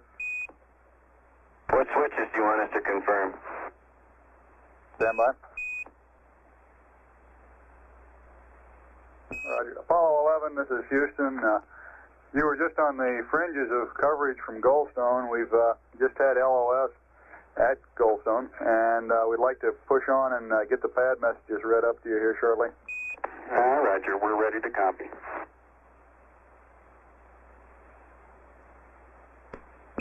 Apollo 11, this is Houston. I'm ready with your TLI plus 90-minute abort pad. Apollo 11, this is Houston. I'm ready with your TLI plus 90-minute abort pad. Roger, Apollo 11's ready to copy. TLI plus 90. Go. Roger. TLI plus 90. SPS GNN 63481 minus 153 plus 132. GETI 004 10 2538.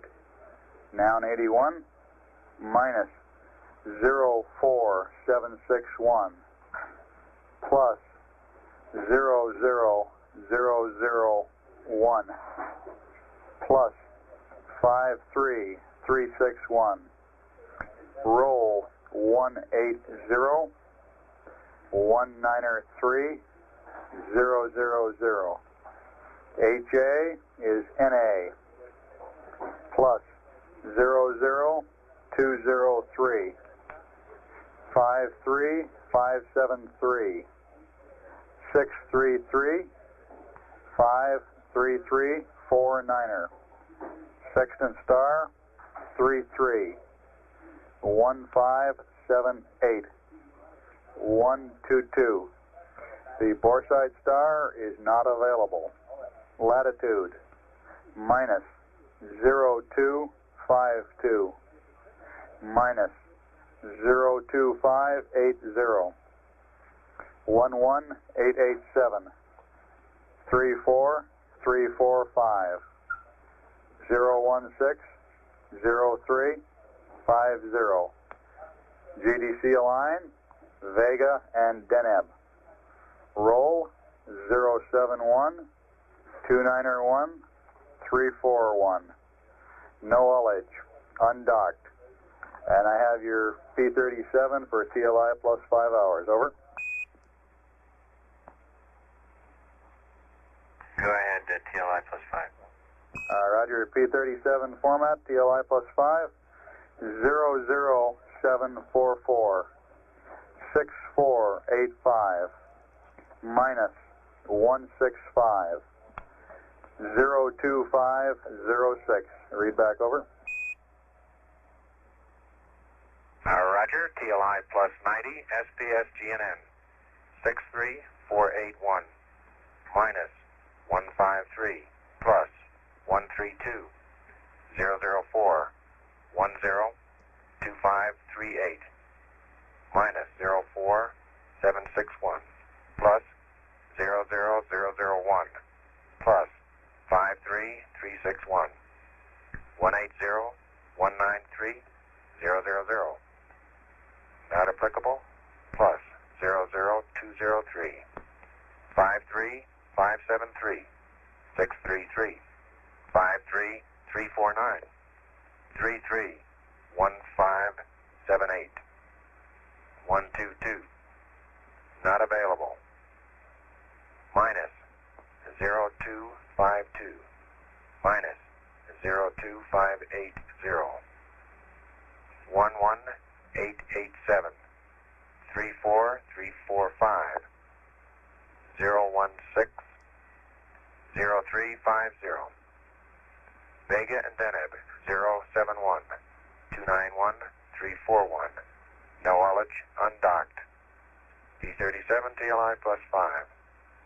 00744. 6485. Minus 165. 02506. Over. Apollo 11, this is Houston. Read back correct. For your information, Goldstone reports receiving approximately 1 minute of FM downlink carrier. We were getting ready to request you confirm on the S-band aux switches, the S-band aux tape switch to off, and the S-band aux TV switch to TV. Over. Yeah, I confirm that is the configuration we ran. Roger. Let us do a little more detective work here, and we'll see if we can come up with something. Okay.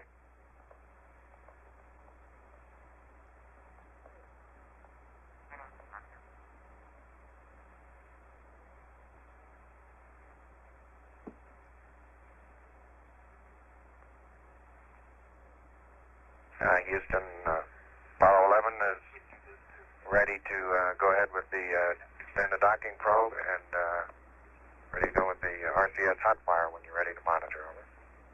Roger, go ahead with the probe now.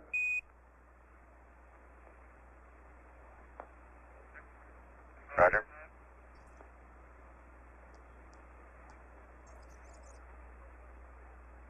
Okay, we're ready to for the hot fire check when you're ready. Roger, we're ready, 11. Go ahead.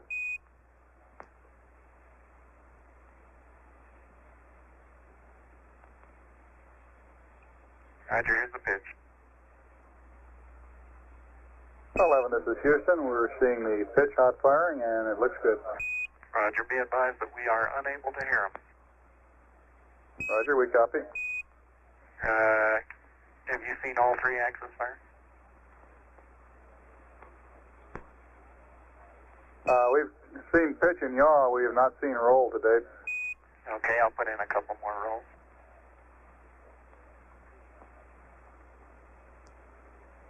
Okay, we've got the roll impulses, and you're looking good here. Roger. Houston, Apollo 11, we're standing by for a go for sequence logic on.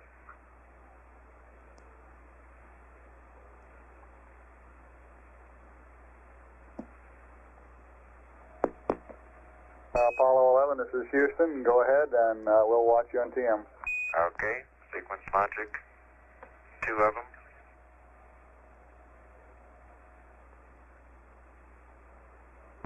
All right, sequence logic 1 and 2 coming up and on.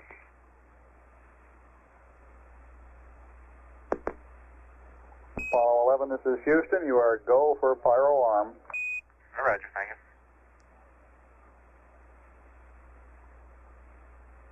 Apollo 11, this is Houston. If you give us foo and accept, we have a state vector update for you. Roger. Yes, foo and accept. Roger, probably be another 10 or 15 seconds. We're going to go up through the Vanguard. When you're ready to copy, I have your TLI pad. Roger, ready to copy TLI pad. Roger, TLI 23514 179er 071 001. Burn time 547 104356 35575. Roll for SEP 357 107 041 301 287 319er. TLI 10-minute abort pitch 223. Read back over.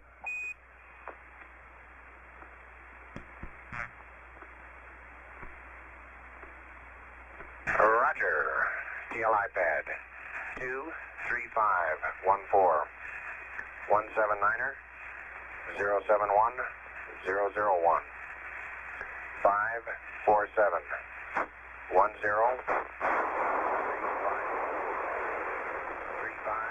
575 357 107 041 301 287 319er.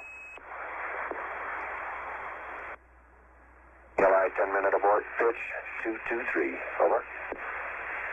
Apollo 11, this is Houston. Roger. Would you read back Delta VC prime again? You were cut out by some noise. Okay. Roger, I'm picking up the squeal here also.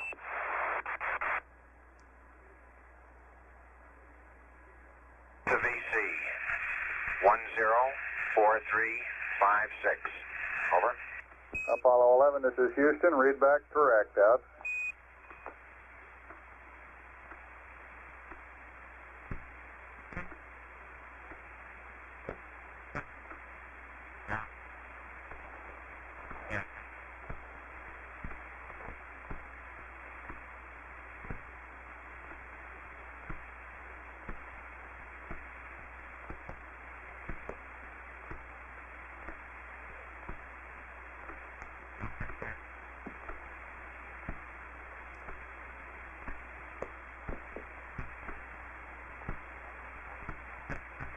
Apollo 11, this is Houston.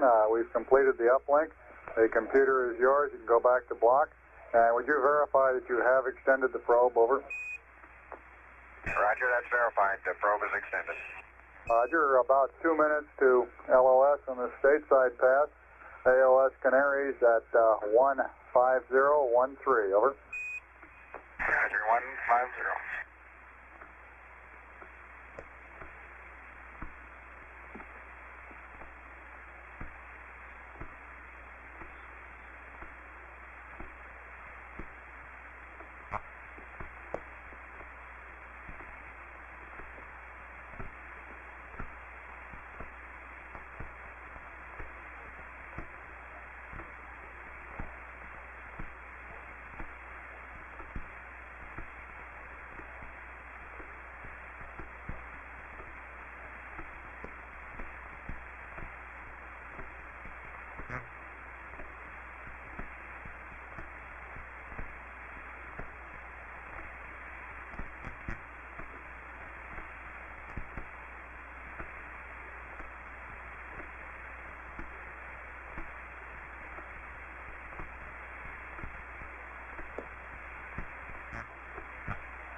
This is Apollo Control. The tracking ship Vanguard has had loss of signal. However, the Canary Island station will acquire Apollo 11 in less than a minute.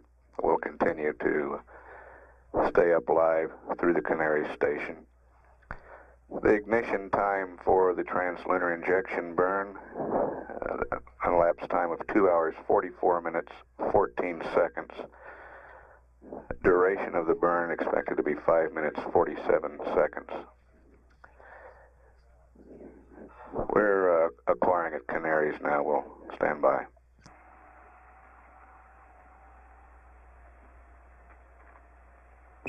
Apollo 11, this is Houston, over. Roger. Houston, Apollo 11, loud and clear. Okay, on your service module RCS Quad Bravo package temperature, we're showing it running a little low, looks like about 20 degrees low, lower than the rest of the quads. Would you confirm that your RCS heater switch for Quad Bravo is in primary? Over.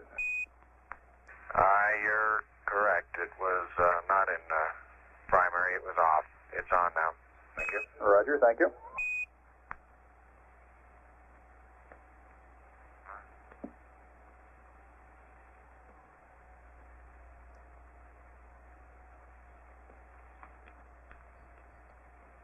And the temperature on that reaction control system quad is coming up to normal now that the heater's on.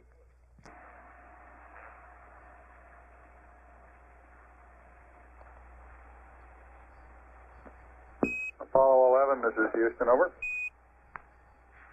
Houston, Apollo 11, go ahead. Roger, we've checked over the spacecraft and the launch vehicle guidance. They're both looking to be in good shape. We estimate you have better than a 99% probability of a guidance cutoff on the launch vehicle, so things are apparently holding in very well. For your information, Mila received approximately 1 minute of a usable TV picture, so apparently the system is working. And you're a little over a minute from LOS at Canary. AOS Tenerife is 2 hours, 9 minutes, and 18 seconds. Over. Roger, we like those 99 numbers. Thank you. Roger out.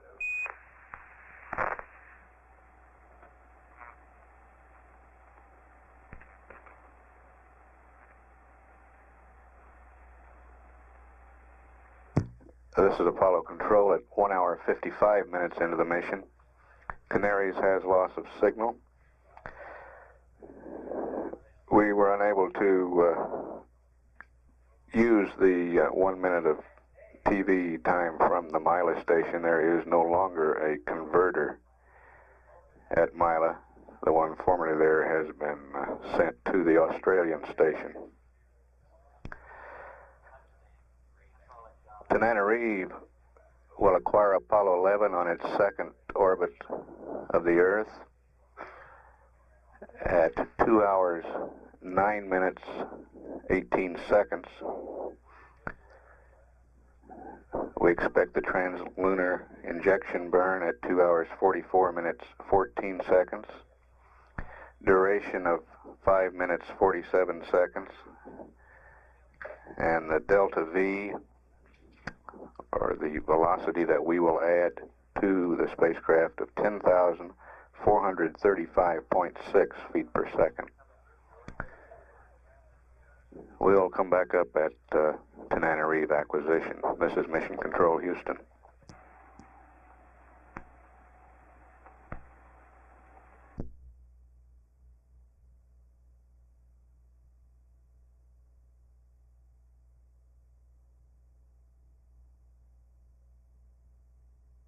This is Apollo Control at 2 hours, 8 minutes into the mission. Apollo 11 about to be acquired at the Tenerife station. As expected, this orbit is changing slightly as the S-IVB third stage vents. We're showing an orbit now of 107 by 105.7 nautical miles and an orbital period of 1 hour, 28 minutes, 30 seconds. We've acquired at Tenerife now. We'll stand by live through that station.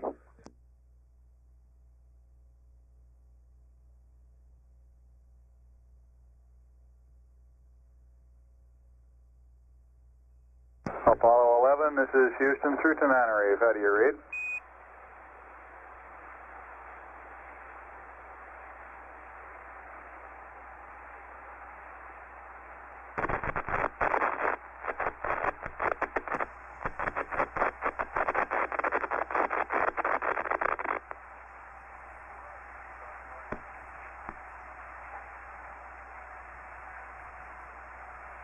Apollo 11, this is Houston, standing by through Tenerife.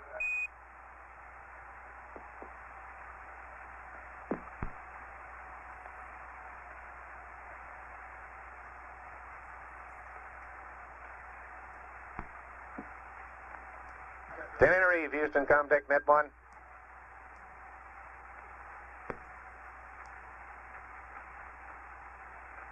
Ten in a reef, Houston, contact net 1.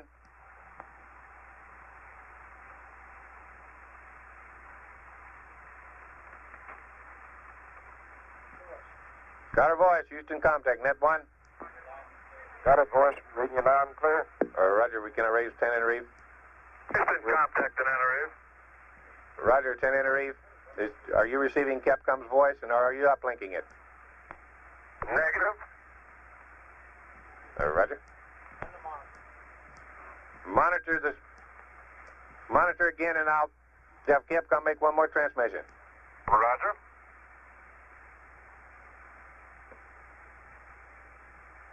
Apollo 11, this is Houston standing by through Tenerife, over.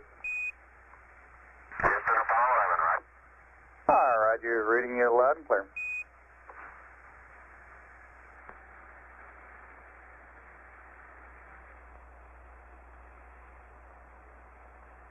Houston, Apollo 11, we have the pyros armed. This is Houston, roger out.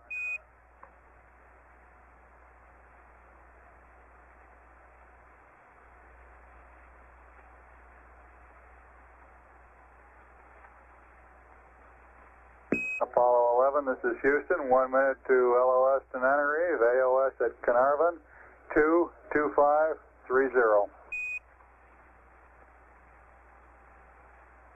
Roger.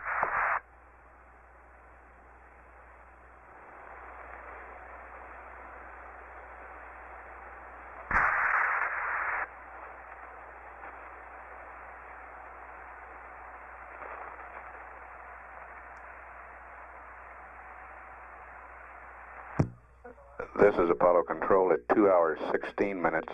Tenerife has loss of signal. The Carnarvon station will acquire at 2 hours 25 and a half minutes. During the Carnarvon pass, the go, no-go decision will be made for the Translunar Injection maneuver. That maneuver to occur at about 27 minutes from now, near the spacecraft is near the Gilbert Islands, about halfway between Australia and Hawaii. We'll come back up just prior to Carnarvon acquisition. This is Mission Control, Houston.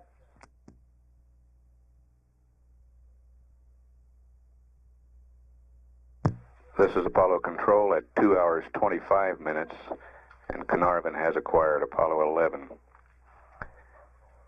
At LOS here at Carnarvon, we will have several Arias, Apollo range instrumented aircraft, in the area between LOS Carnarvon and acquisition at the tracking ship Redstone, so we may have the capability of continuous communications between now and the TLI burn. We'll stand by through Carnarvon.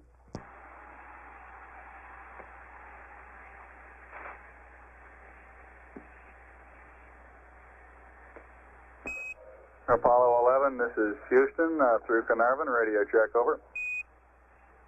Roger, Houston through Carnarvon, Apollo 11, loud and clear. All right, Roger, you're coming in very loud and very clear here. Out.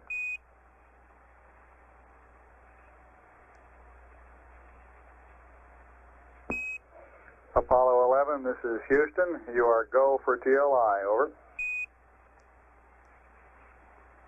Apollo 11, thank you. Roger out.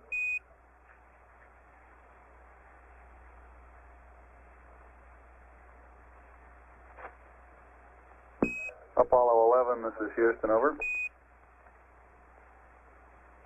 Houston 11. Roger, we'll be coming within range of the Araya aircraft coverage here in about 1 minute. They're going to try uplinking both on S-band and on VHF this time, so if you make sure your S-band volume is turned up, we appreciate it. And we believe that we'll have continuous coverage from now on through the TLI burn, over. Oh, very good.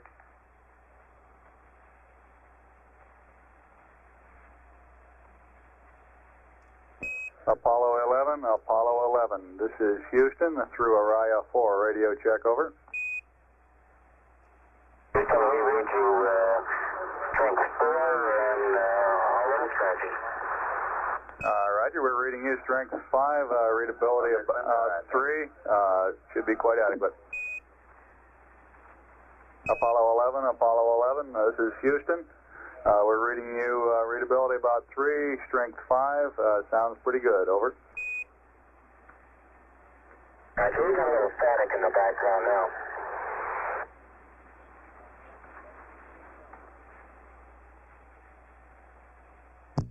This is Apollo Control. We're 10 minutes away from ignition on Translunar Injection. We want to add 10,435 feet per second to the spacecraft's velocity. Looking for a total velocity at the end of this burn about 35,575 feet per second.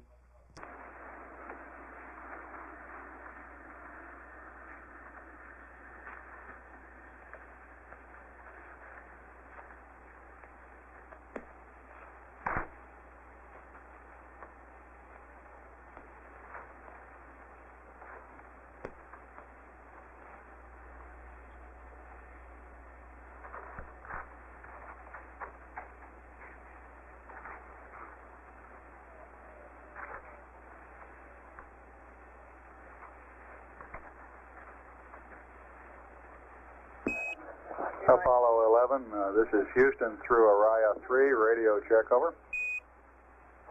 Roger, Houston, Apollo 11, you're much clearer and adequately loud, over. Roger, 11, you're coming in 5 by 5 here, beautiful signal.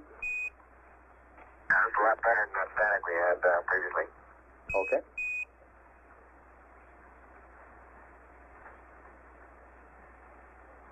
And we got the time-based 6 indications on time.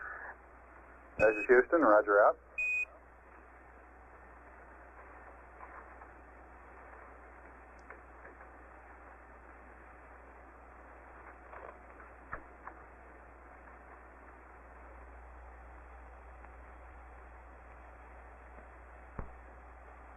Apollo 11, this is Houston. We just got telemetry back on your booster and it's looking good. Roger, everything looks good here. Houston, roger, out.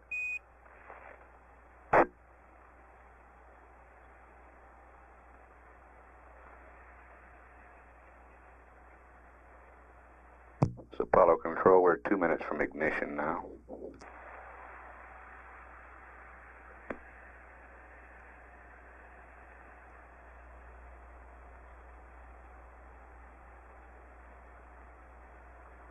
We're showing present altitude about 108 nautical miles. We expect to be at an altitude of 177 nautical miles at cutoff.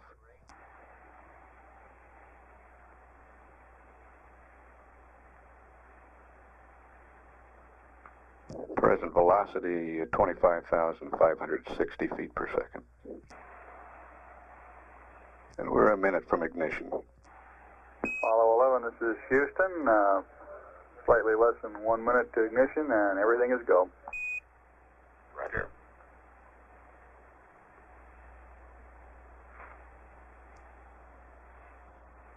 We confirm ignition and the thrust is go.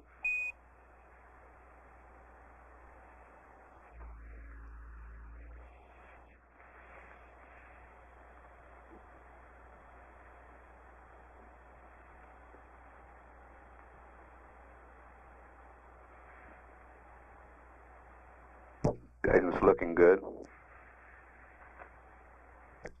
Velocity 26,000 feet per second.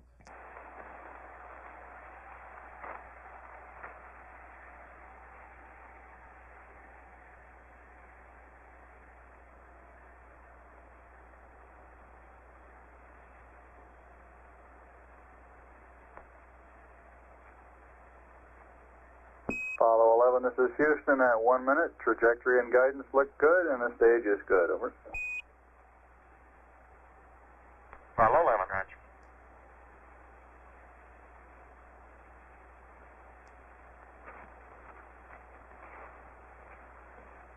Coming up on 27,000 feet per second.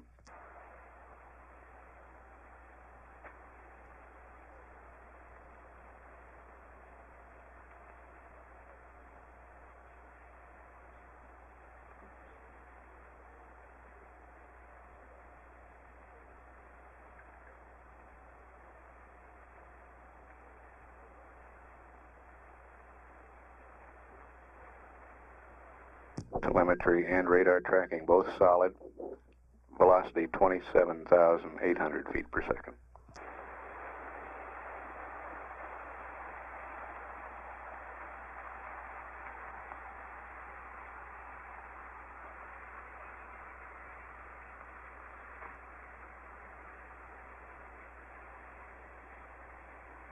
Apollo 11, this is Houston. Thrust is good. Everything's still looking good. Roger.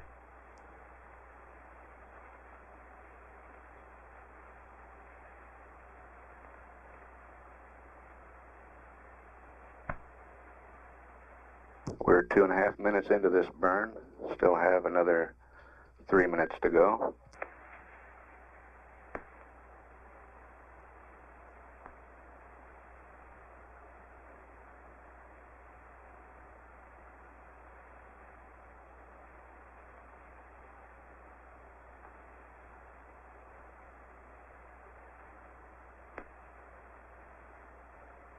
And velocity exceeds 29,000 feet per second, building up toward 30,000 feet per second.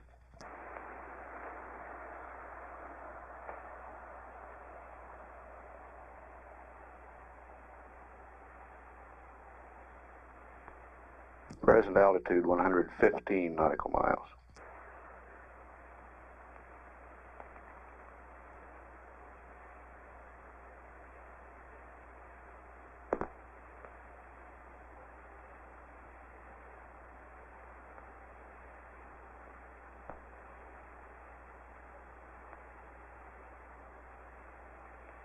Apollo 11, this is Houston. Around 3.5 minutes. You're still looking good.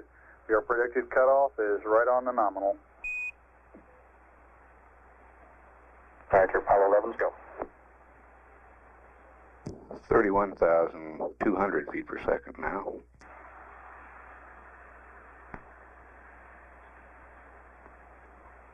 Altitude 125 nautical miles.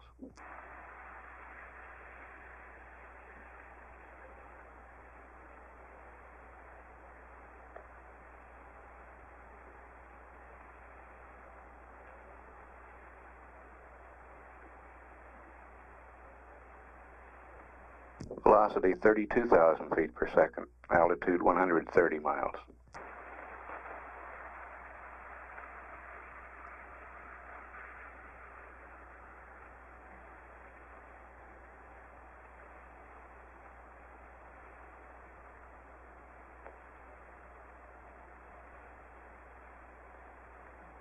One minute left to burn. Velocity is 33,000 feet per second, altitude 142.5 nautical miles. Velocity is 33,000 feet per second, altitude 142.5 nautical miles. Apollo 11, this is Houston. You are go at 5 minutes. Roger, we're go. 34,000 feet per second now, altitude 152. 35,000 feet per second. Cut off. We're showing velocity 35,570 feet per second, altitude 177 nautical miles. Apollo 11, this is Houston. We show cutoff, and we copy the numbers in noun 62. Apollo 11, Houston, do you read? Apollo 11, this is Houston. Do you read, over? Roger, Houston, Apollo 11. We're reading the VI of 35579er, and EMS was plus 3.3, over. Roger, plus 3.3 on the EMS. And we copy the VI.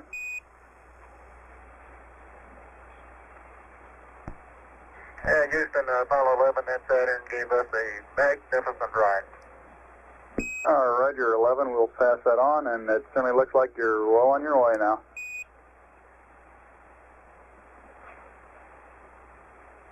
That was was Neil Armstrong praising the launch vehicle.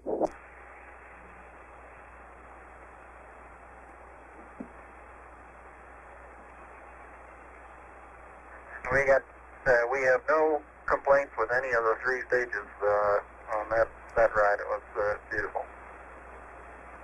Roger, we copy. No transients at staging of any significance, over. That's right. It was all a good ride. Houston, roger out.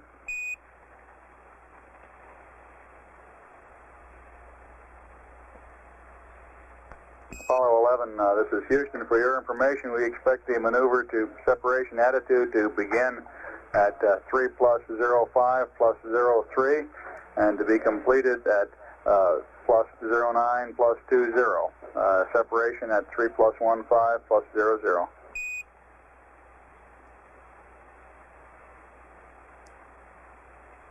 Roger. Time to begin maneuver is 3:05:03. Complete 3:09:20. And separation 3 plus 15:00. Roger, that separation should be 3 plus 15:03. My error in reading up. Roger.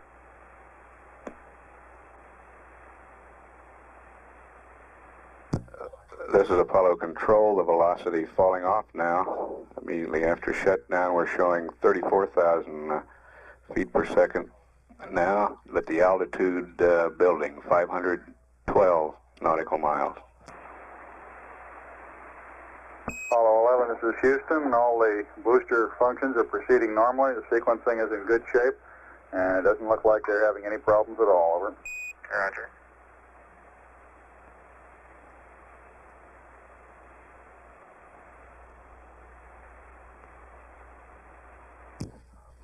This is Apollo Control, and we're showing orbital weight now, 138,892.9 pounds.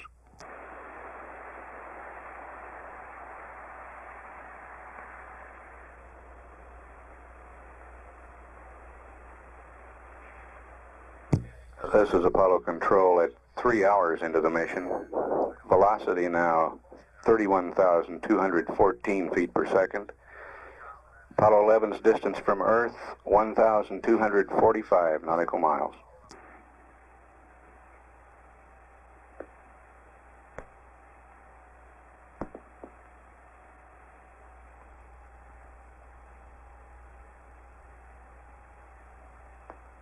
Apollo 11, this is Houston. Our preliminary data indicates a good cutoff on the S-4B. We'll have some more trajectory data for you in about half an hour, over.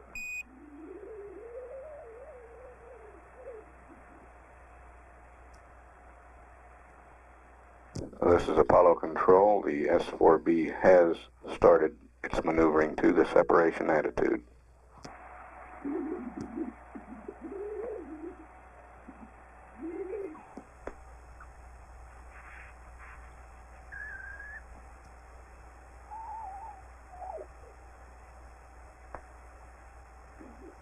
At 3 hours 7 minutes, the velocity is 27,945 feet per second. Distance from Earth, 2,384 nautical miles.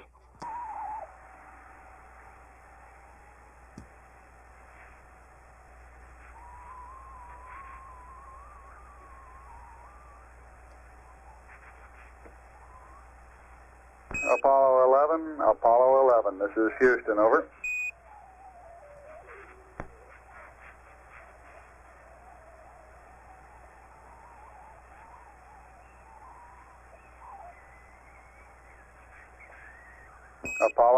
Apollo 11, this is Houston, over.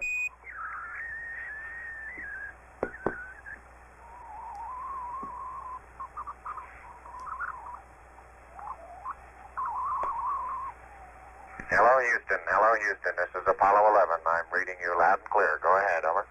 Roger, 11, this is Houston. We had to shift stations. We weren't reading you through Goldstone. We show Pyro Bus A armed and Pyro Bus B not armed at the present time, over. That's affirmative, Houston, that's affirmative.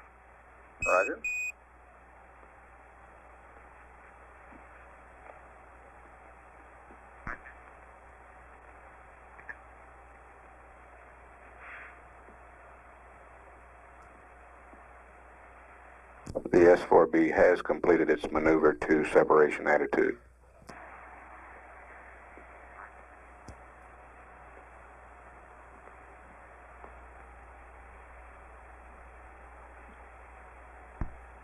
Four minutes away from separation. 4 minutes.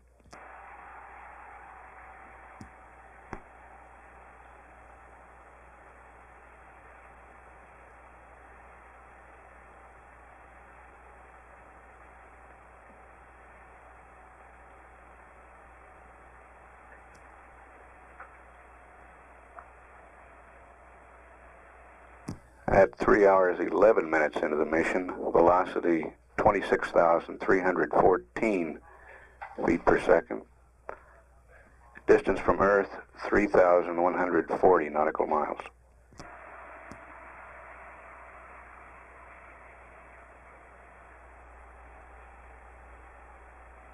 The S-4B is reported in a stable attitude for this separation.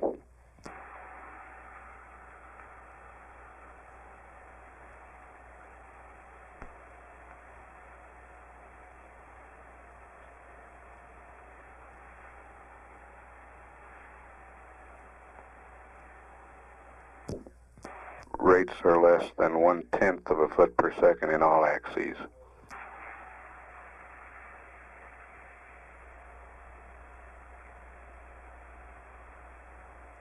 One minute to separation.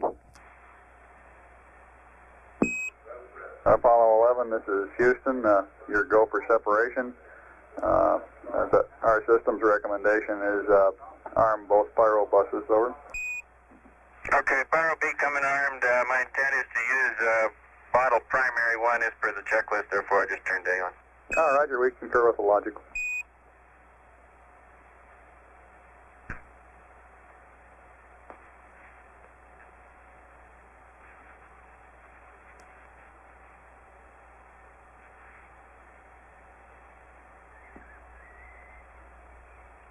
We're awaiting confirmation of separation.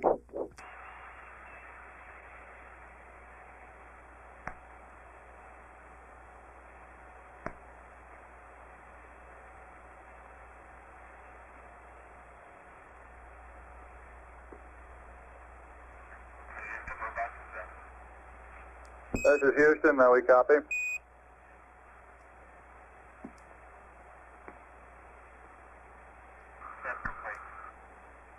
Roger.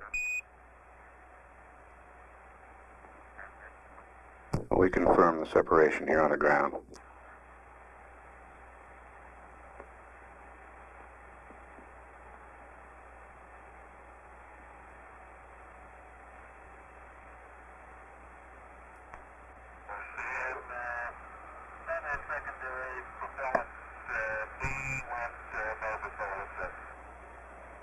That was secondary propellant on Quad Bravo. Quad Bravo, yeah. Both the primary and secondary contact with orbital. Roger, we copy.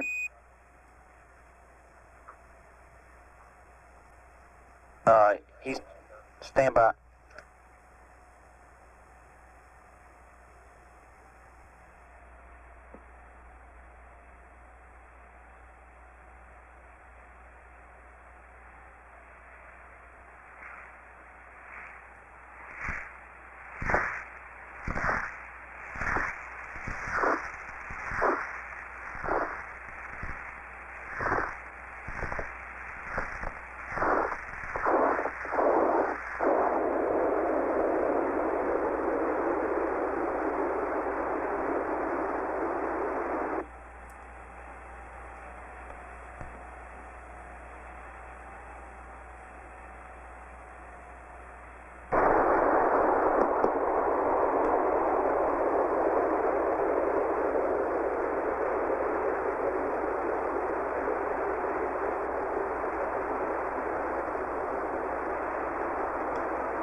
Apollo 11, this is Houston, radio check over.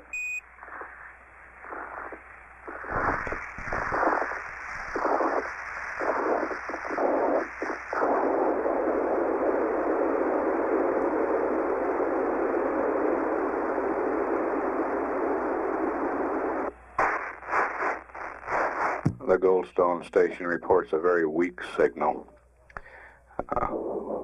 We believe that Mike Collins is now maneuvering the spacecraft in the transposition and docking maneuver, and the antenna patterns aren't too good at the moment. So we have a weak signal strength.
Apollo 11, this is Houston, broadcasting in the blind. Request Omni Bravo. If you read us, request Omni Bravo. Out.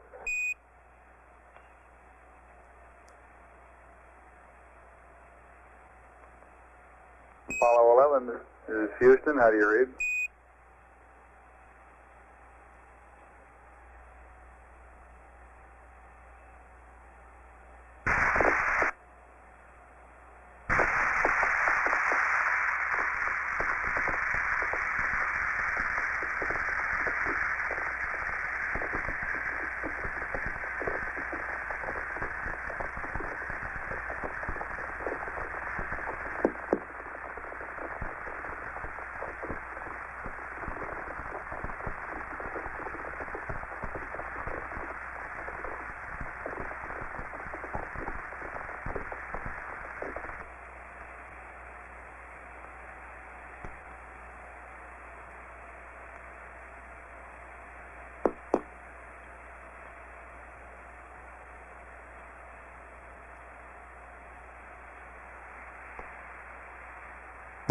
Goldstone still showing weak signal strength. Apollo 11, this is Houston, how do you read, over?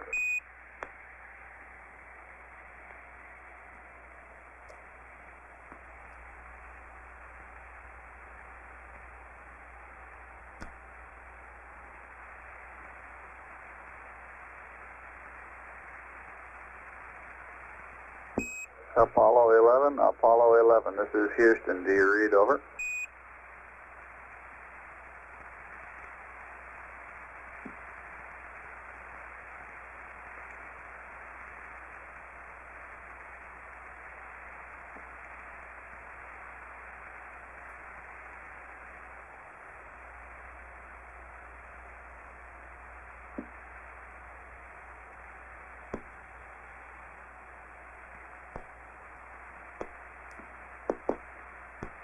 Apollo 11, this is Houston, radio check, over.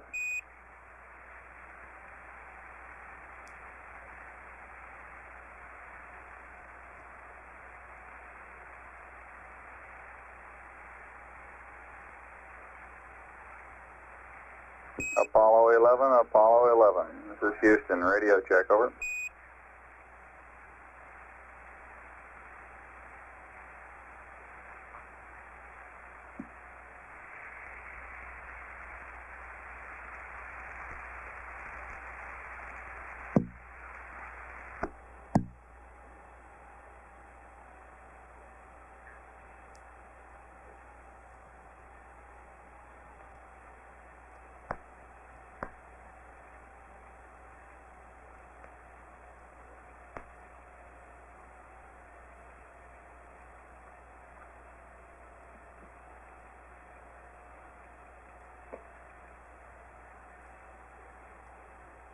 Apollo 11, this is Houston, radio check, over.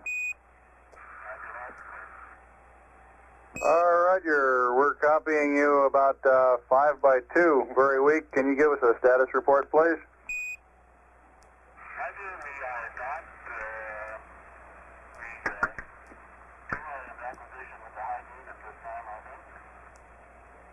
I understand you are using the high gain, over. That's affirmative. Roger, I read you very loud and clear, Buzz. Mike's pretty weak. Roger, we've got the high gain locked on now, I believe, auto track and narrow. Okay, you're coming in loud and clear, but Mike is just barely readable. How is Neil? How are you reading Mike? Loud and clear now, Mike, and we understand that you are docked. That's affirmative.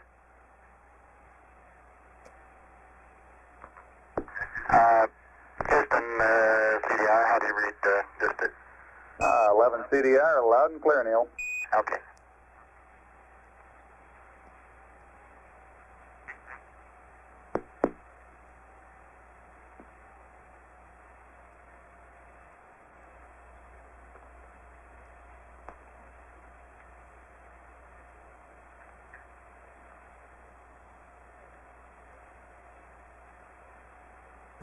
This is Apollo Control. Apollo 11's velocity now 21,096 feet per second. Distance from Earth 6,649 nautical miles.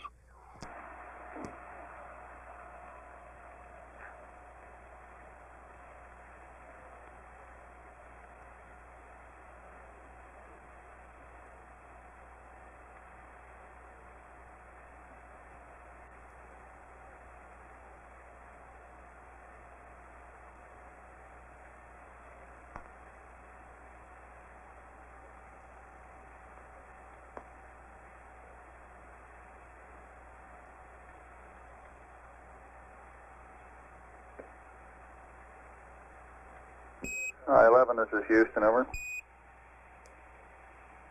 Houston, Apollo 11, go ahead.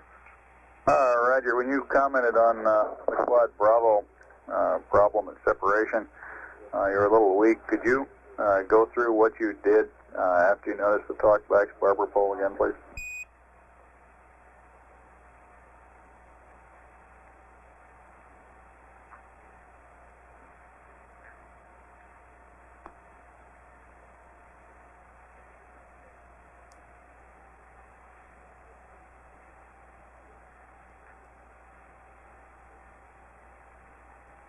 We copied the primary and secondary propellant talkbacks on SMRCS Quad Bravo 1 to barber pole and separation.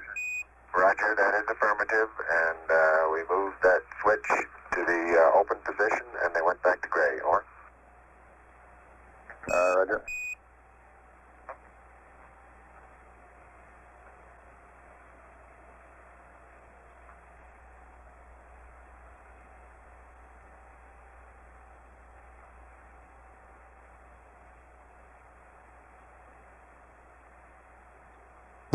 This is Apollo Control. We're 34 minutes away from extraction of the lunar module from its adapter in the third stage of the Saturn.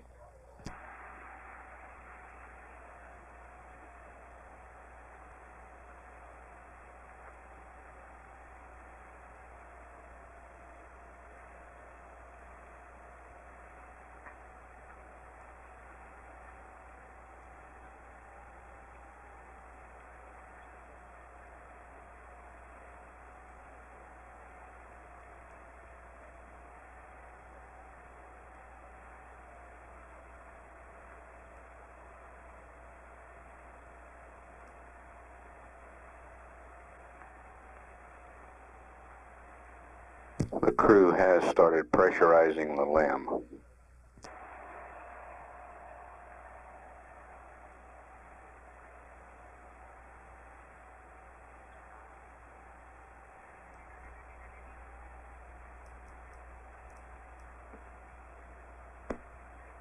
Apollo 11, this is Houston, over.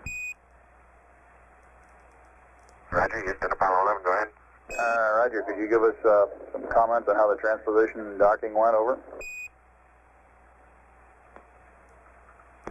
Yeah, I thought it went pretty well, Houston, although I expect I used more gas than I've been using in the simulator. The turnaround maneuver, I went pitch Excel command and started to pitch up, and then when I put manual attitude pitch back to rate command, for some reason it stopped its pitch rate, and I had to go back to Excel command and hit what I thought was an extra proceed on the diskey.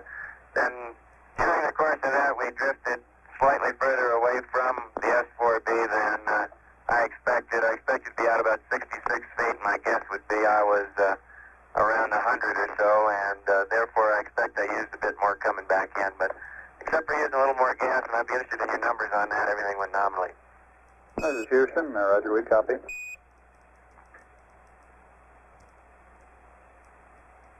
That was Mike Collins giving the description on the transposition and docking.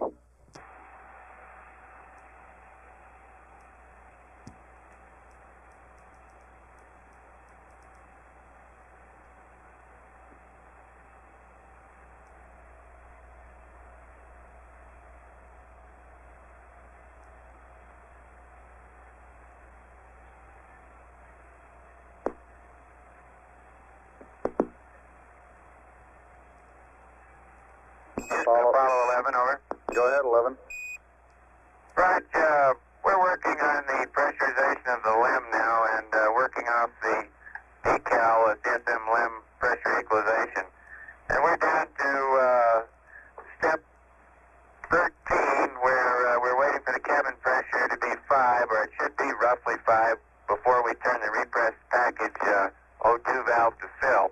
Instead of 5, we're running about 4.4, over. Roger, stand by a second.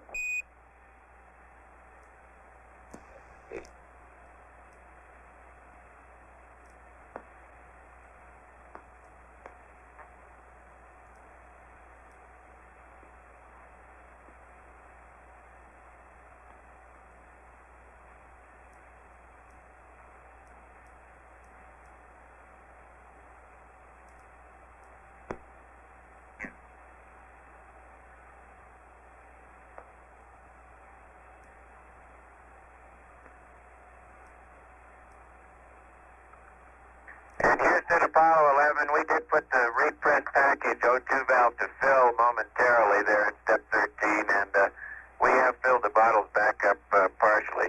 What's the pressure reading there now, Neil?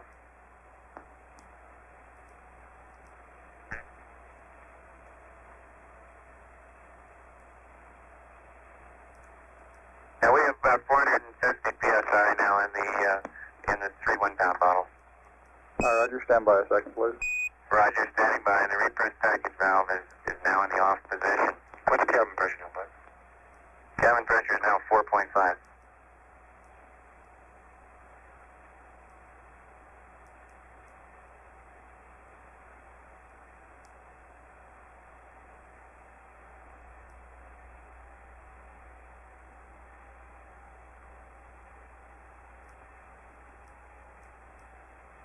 At 3 hours 46 minutes, velocity is 18,917 feet per second.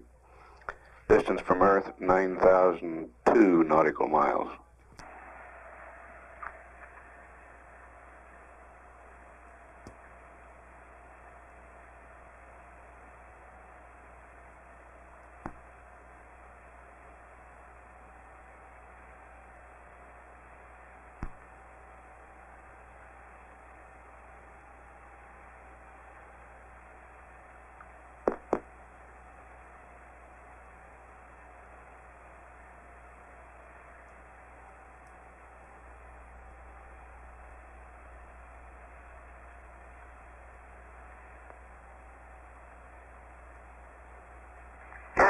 Apollo 11, we think these readings are within normal tolerances. We just wanted to get your concurrence before we pressed on any further with this decal. Okay, Captain.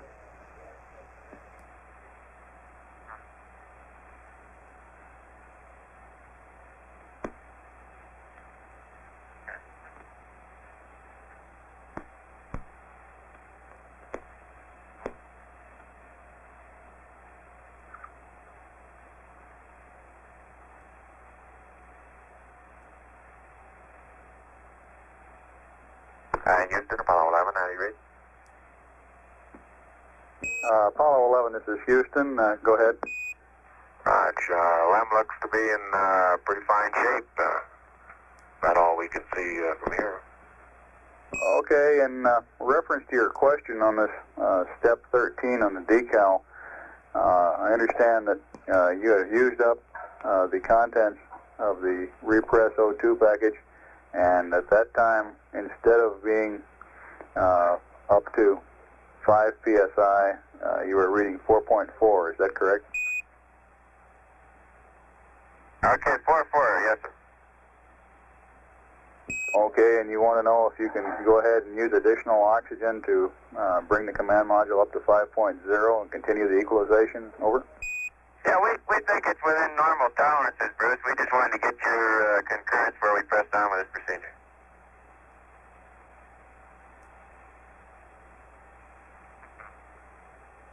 Roger, Apollo 11. Go ahead. Okay, we're pressing on with the procedure. And 11, Houston, we have a request for you on the service module secondary propellant fuel pressurization valves. As a precautionary measure, we'd like you to momentarily cycle the 4 switches to the closed position and then release.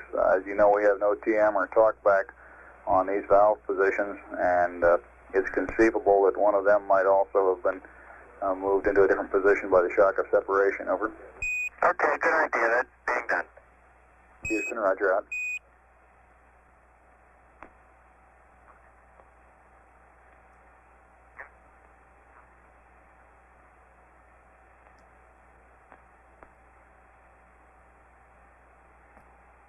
Apollo 11, Houston, we're doing a non-propulsive vent on the booster at the present time. You may see some sort of a cloud coming out of it, and when you're ready, I have your evasive maneuver pad. Roger, that's coming out. Roger out. It's a haze that's going by toward our -X direction, and several small particles are moving along with it. The actual velocity is fairly high. At least it appears to be high. And we've got an O2 high, flow high right now. Houston, roger out.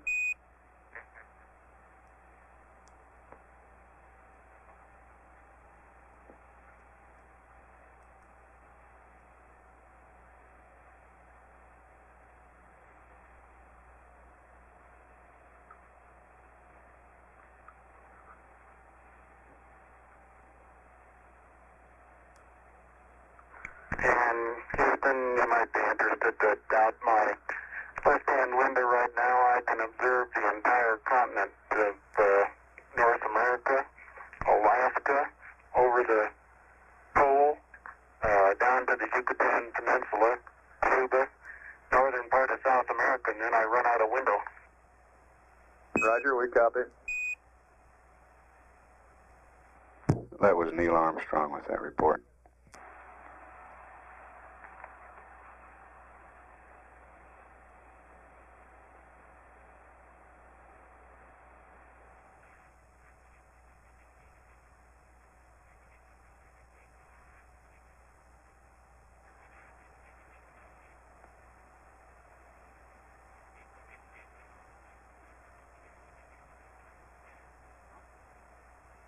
Houston, Apollo 11, all 12 latches are locked. Roger, 11, this is Houston. Understand, 12 latches locked.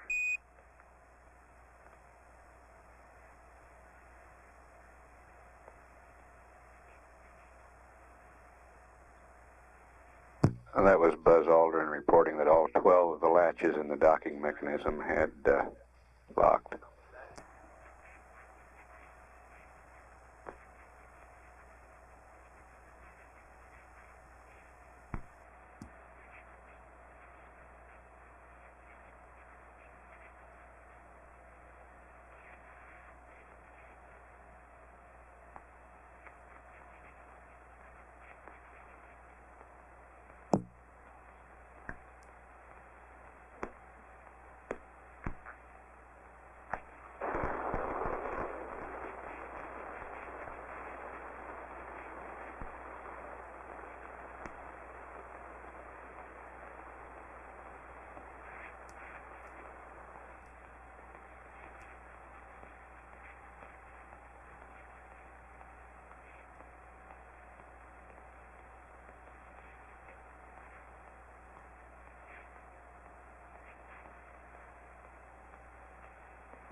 Houston. Whenever you're possessed of a free moment there, we've got this evasive maneuver pad. Okay.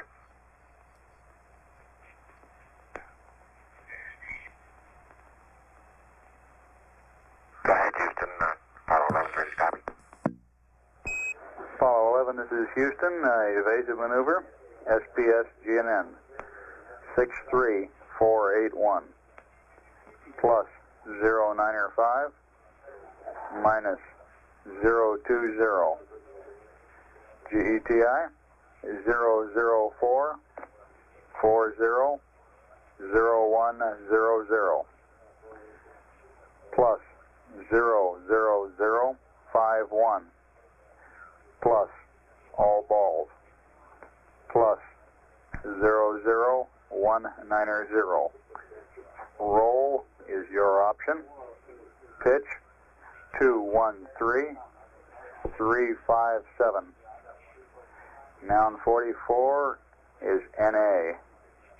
Delta VT 00197. 003 00152. The rest of the pad is NA. No ullage. Lem weight 33290. Read back over.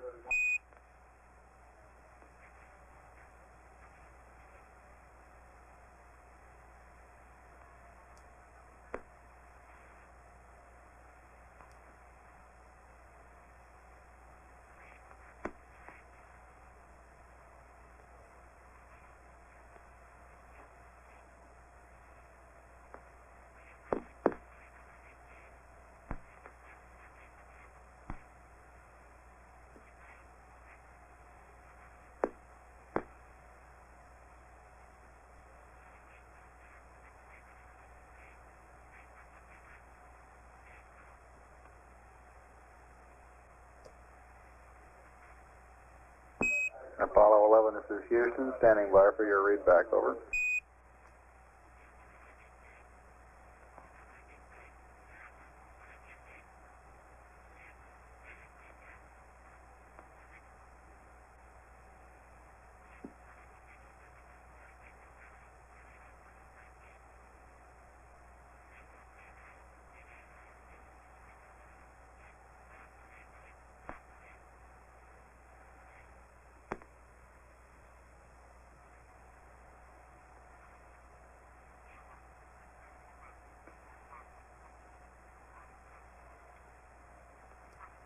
Hey, 11, Houston, do you read, over?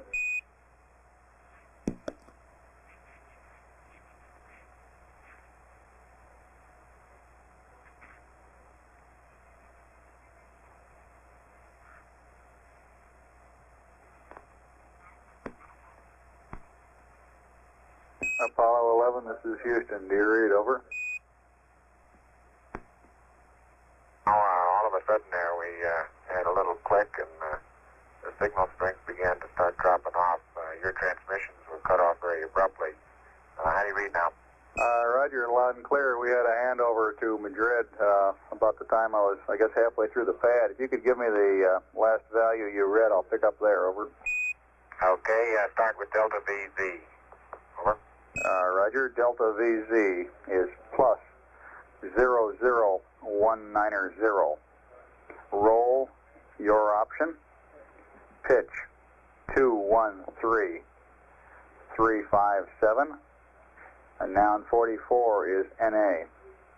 Delta VT 00197.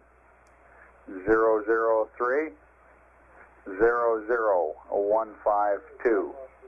The rest of the pad is NA. And no ullage. Lem weight 33290. Read back, over.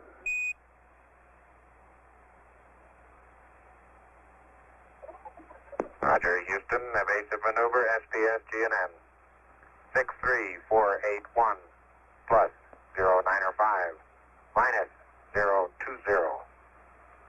004 40 0100 plus 00051 plus all zeros plus 00190.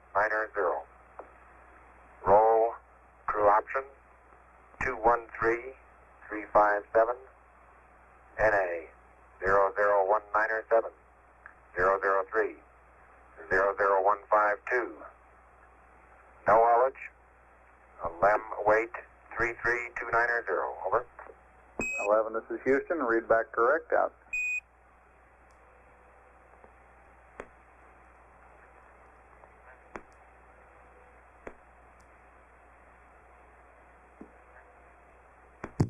This is Apollo Control at 4 hours 4 minutes.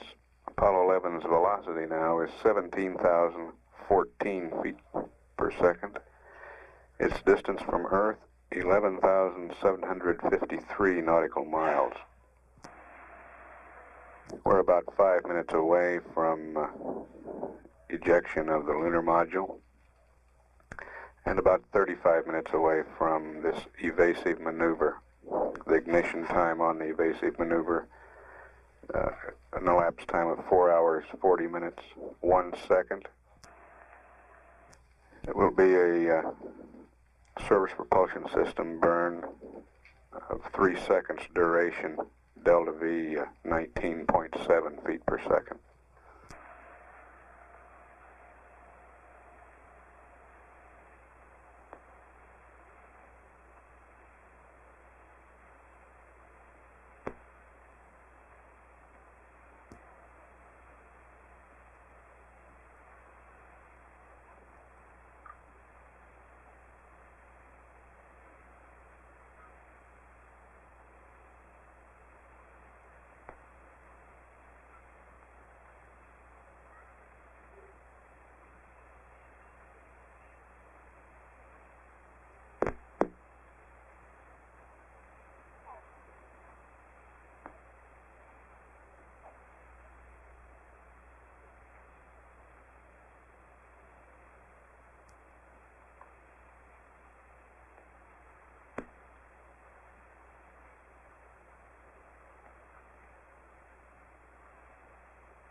Yeah, Houston, Apollo 11. Go ahead, 11. We'd like to arm our logic switches. Go ahead with the logic. Okay, mark, logic 1 and 2 armed.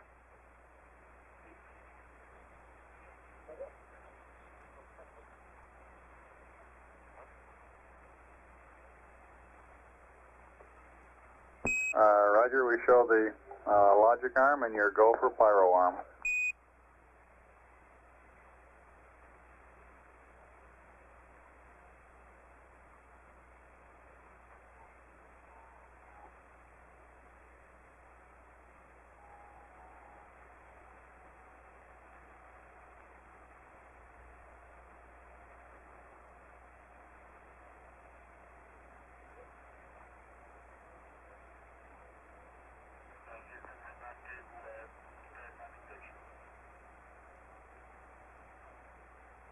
Houston, we're ready for LEM ejection.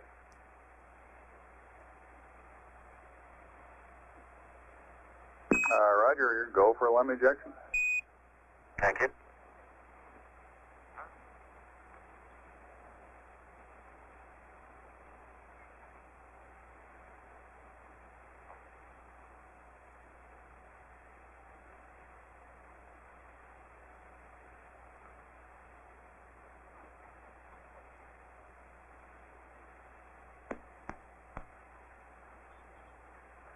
Houston, we are set. We have a cryo press light. Roger, copy, cryo press line.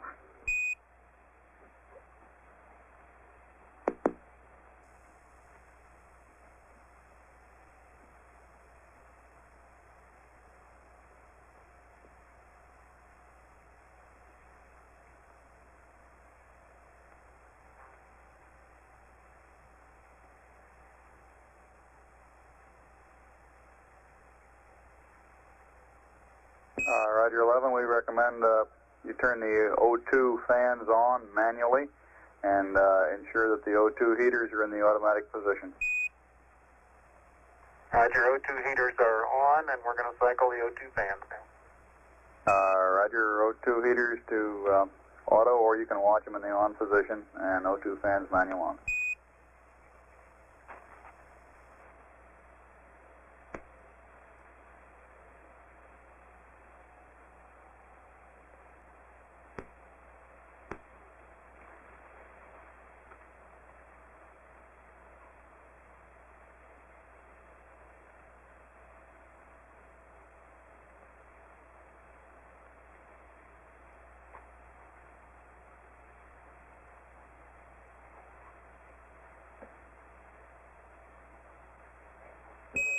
Apollo 11, this is Houston, over.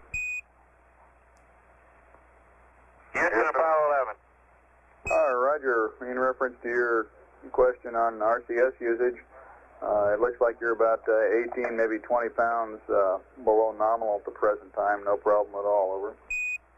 Right.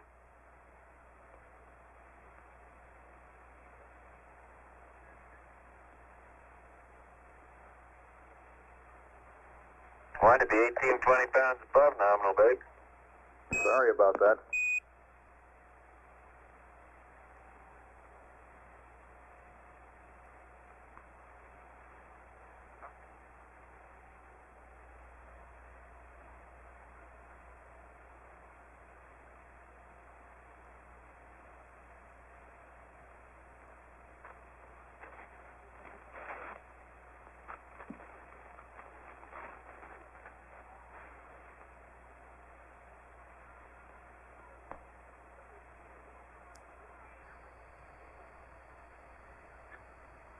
This is Apollo Control at 4 hours 34 minutes.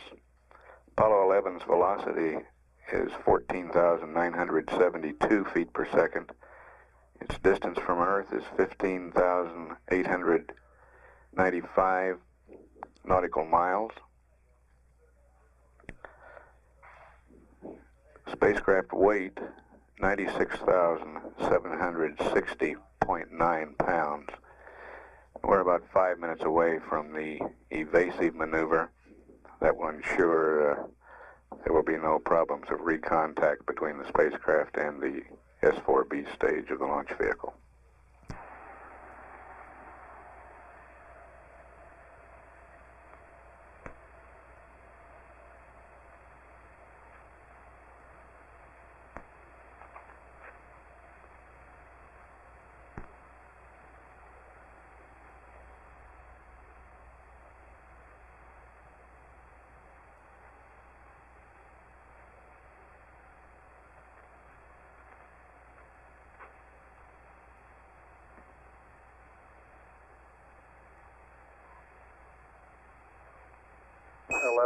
Houston, your systems are looking good. We're standing by for the burn.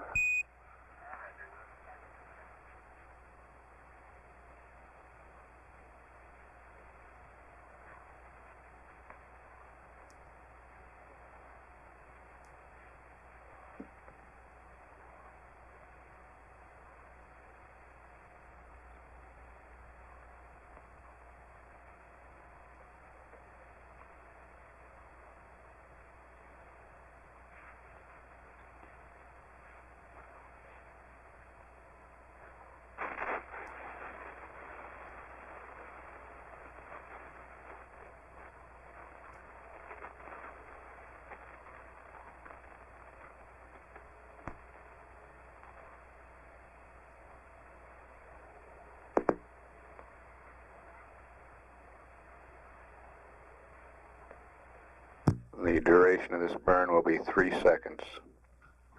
Delta V 19.7 feet per second.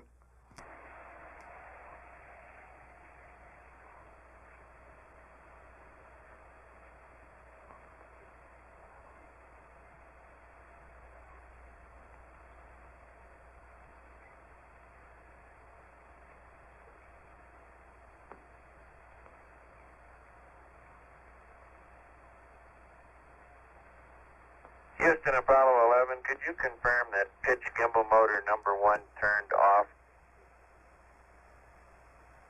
We just shut all 4 off and we got a questionable indication on the ECS on pitch 1.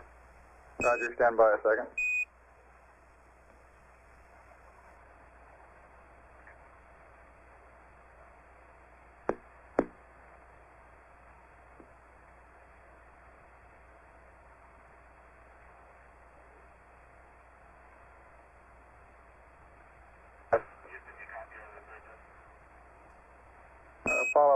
this is Houston. Stand by, please. Go ahead, Houston. You copy our residuals? Rector, we got 0, 0, and .2, it looks like. We had .1 a while ago. It just went to .2. Okay. And EMS delta V counter is minus 4.0. Minus 4.0, roger. And how about pitch gimbal 1? Can you confirm that off? Can you stand by just a second on that?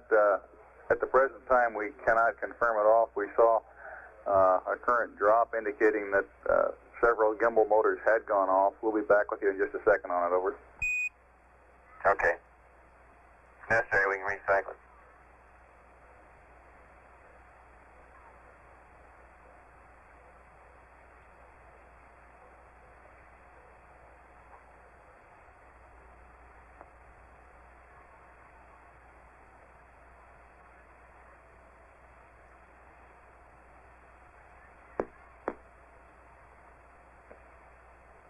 Apollo 11, this is Houston.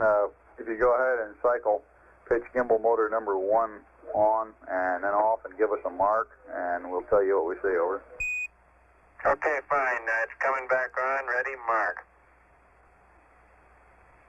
It's going back off. Ready, mark. And that time we got an onboard indication, Houston. Thank you a lot. Roger, we confirm that it is off. Yeah, we do likewise.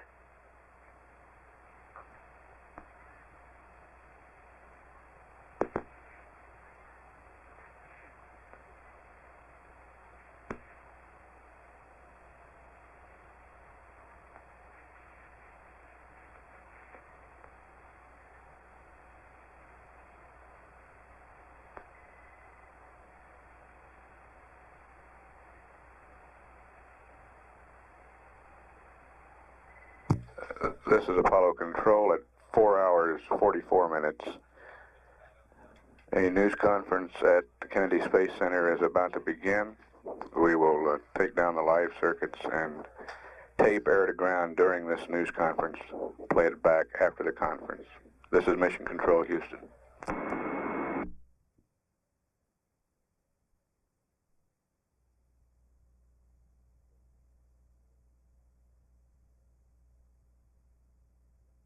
This is Apollo Control at 5 hours, 11 minutes into the mission. The S-IVB Slingshot maneuver was completed about 5 minutes ago, designed to put the third stage of the launch vehicle into a trajectory that will take it behind the trailing edge of the moon and then into a solar orbit. The crew did not witness this maneuver. The command module was not in the proper attitude where they could see the S-IVB at the time. We've advised the crew that we do not believe that we'll do the first mid-course correction, that we'll wait for mid-course correction 2 tomorrow and expect a delta V to be performed in that maneuver of about 21.3 feet per second. We've also had some other brief transmissions, including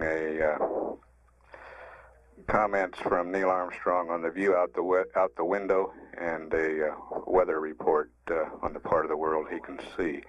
We have the tape of these transmissions that have occurred during the news conference at the Cape. We'll play that for you now and catch up live.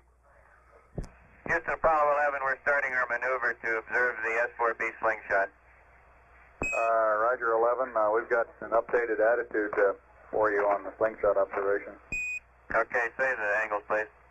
Roger, roll 002.5, pitch 289.3, yaw 357.5. And there's also an update, minor correction to your attitude for the P-52. Over. Roger, I have roll 2.5, pitch 289.3, and yaw 357.5. Over. Roger. And for your P-52 and optics calibration, it'll be roll 346 345.5, pitch 345.0, yaw 007.8, over. Roger, 346.5, 345.0, and 7.8, thank you. Houston, roger out.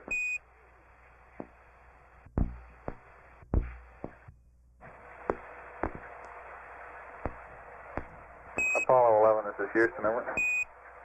Roger, go ahead, Houston, Apollo 11. Roger, we're going to go ahead and enable the S-4B for the slingshot maneuver. The LOX dump will start about 12 minutes from now, over.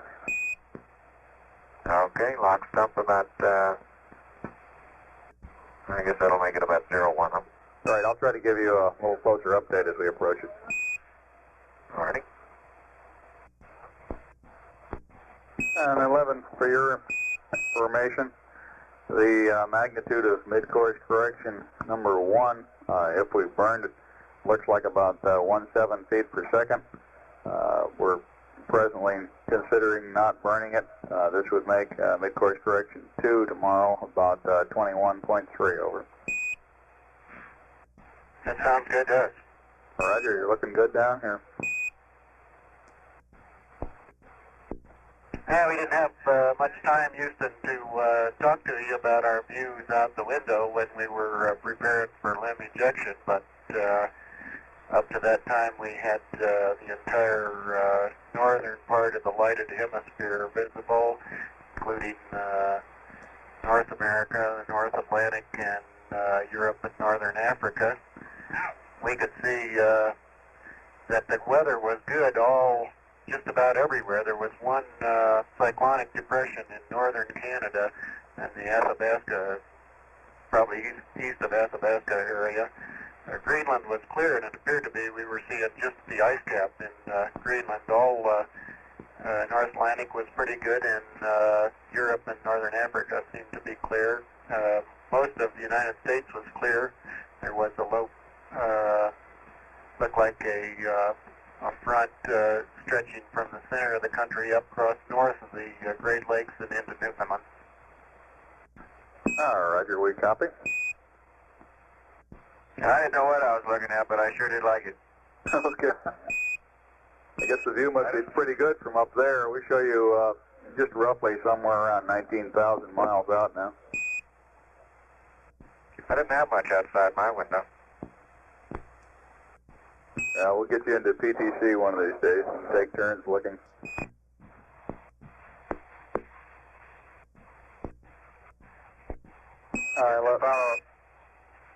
Houston, Apollo 11, we've completed our maneuver to observe the slingshot attitude, but we don't see anything. No Earth and no S-4B. Roger, stand by. In GET, I have a LOX dump start time for you. It's supposed to start at 5 plus 03 plus 07 and stop at 5 plus 04 plus 55. LH burn starts at 5 plus 37 plus 47. Stops at 5 plus 42 plus 27. Over. Roger, thank you. 11, Houston. Go ahead, Houston.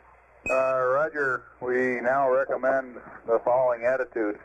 Roll 307.0, pitch 354.0, yaw 019.5, and the LOX dump has already been enabled, so we can't hold it off any longer.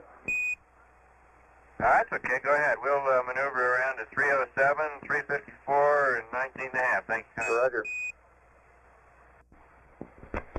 11, Houston, it doesn't look to us like you'll be able to make it around to this observation attitude in 2 minutes. We recommend that you save the fuel, over.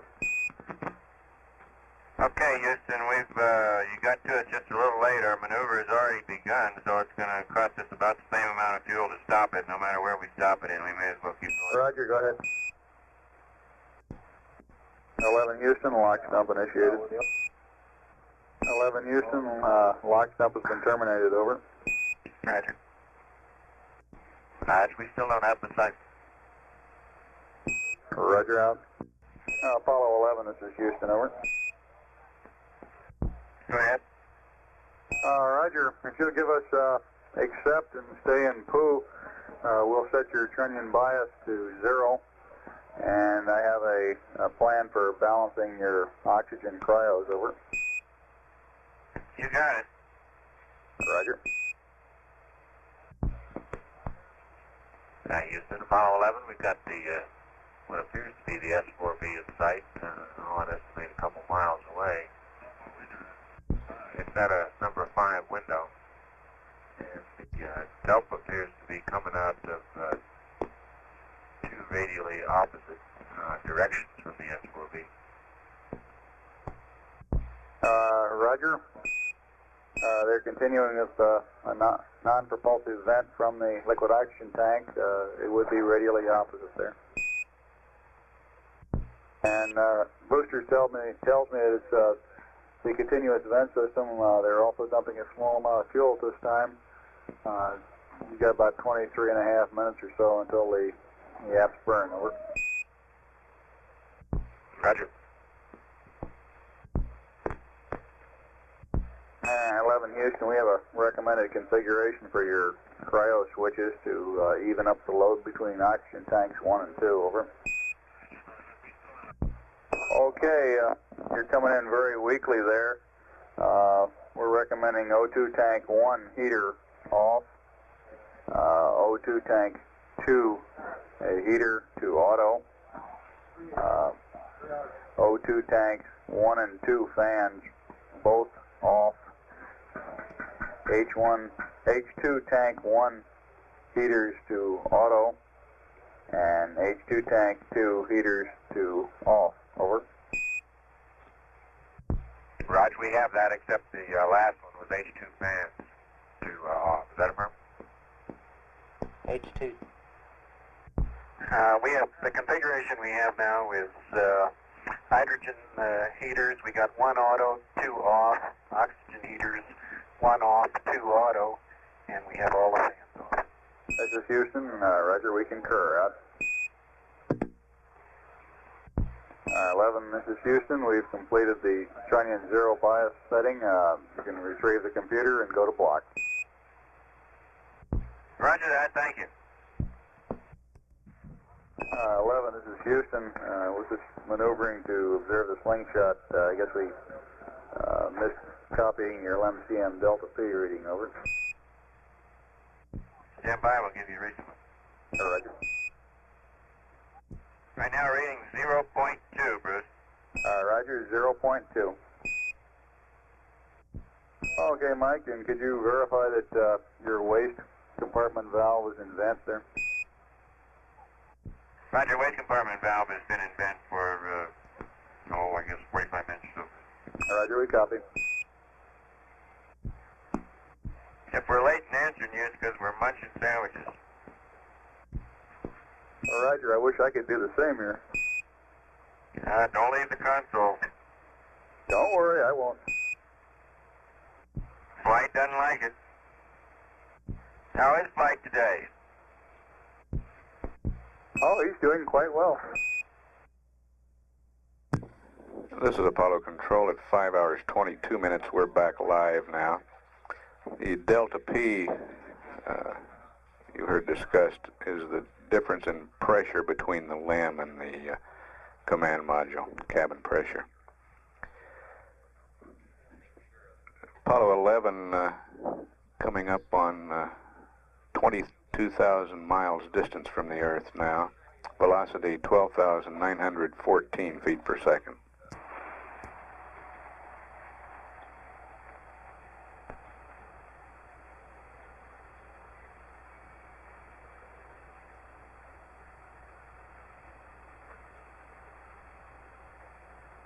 Houston, 11. Go ahead, 11. Down the control center, you might want to join us in wishing Dr. George Miller a happy birthday. Roger, we're standing by for your birthday greeting.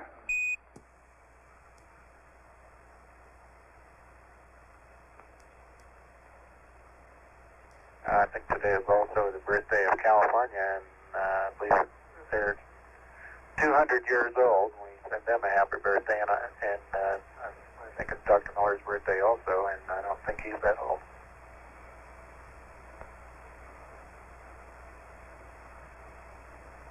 Roger, we copy. I'm looking back in the viewing room right now. I don't see him back. He may not be back from the Cape yet.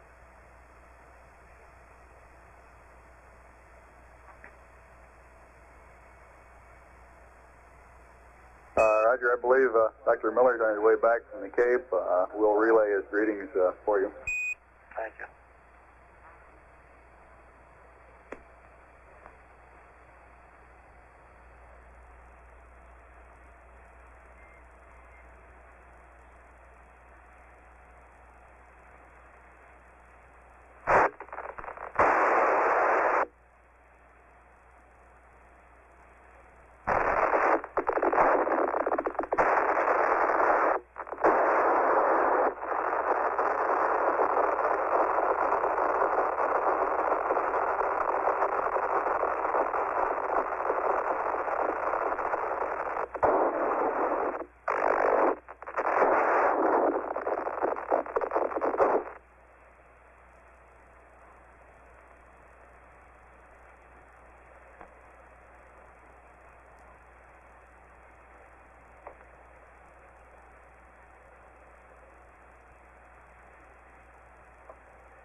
This is Houston, over.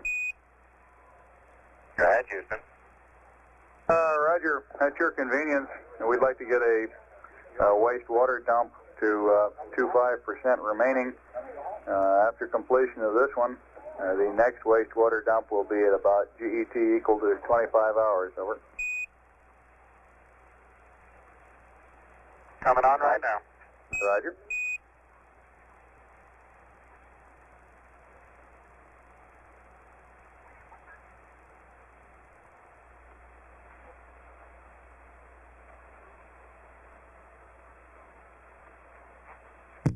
This is Apollo Control at 5 hours 31 minutes into the mission.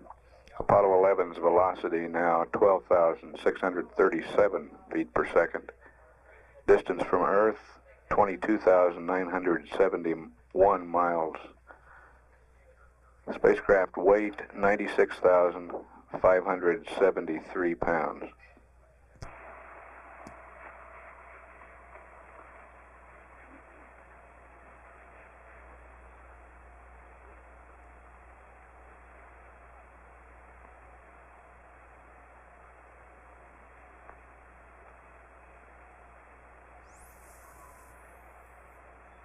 Houston, Apollo 11, you copy our torquing angles?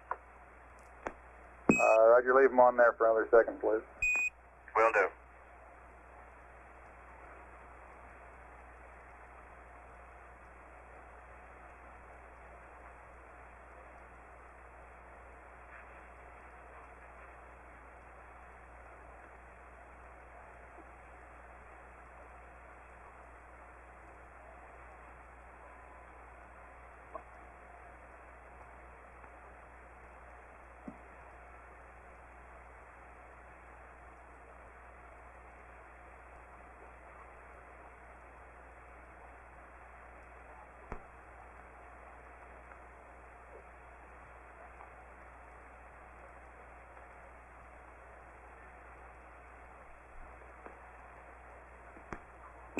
This is Houston. We copy the angles, but stand by before you go ahead and use them, over.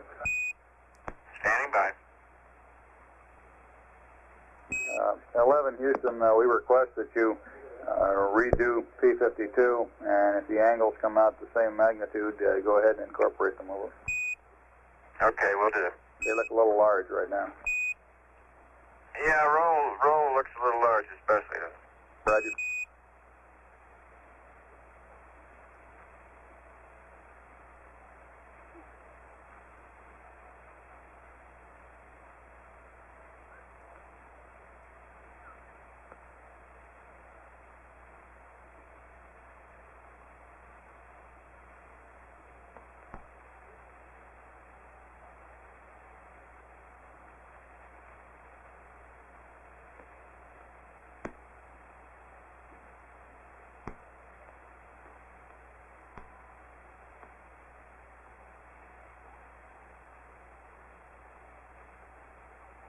We're showing wastewater quantity of about 13% on TM now, 11, over.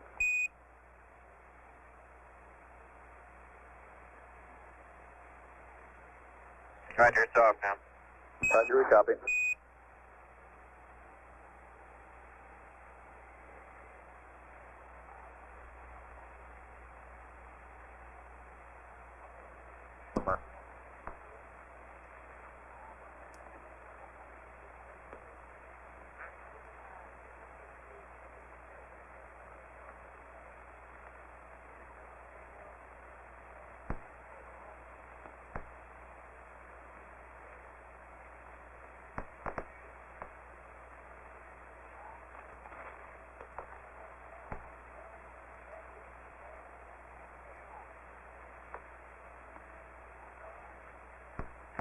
Houston, Apollo 11, torquing angle's essentially the same, and we're going to go ahead and torque them now.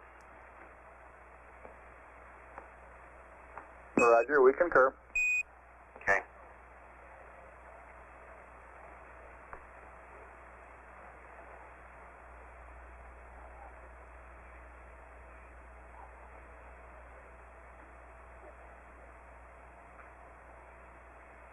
Apollo 11, this is Houston. Could you give us an auto optics check to a third star or a different star from the one you've been using?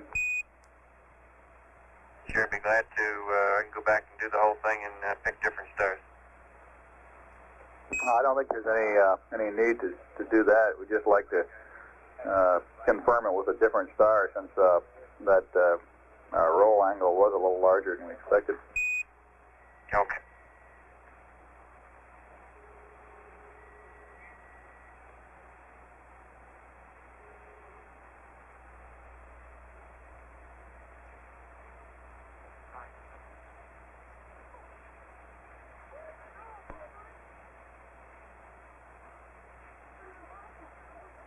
Houston, I have a TLI plus 11-hour pad when you're ready to copy.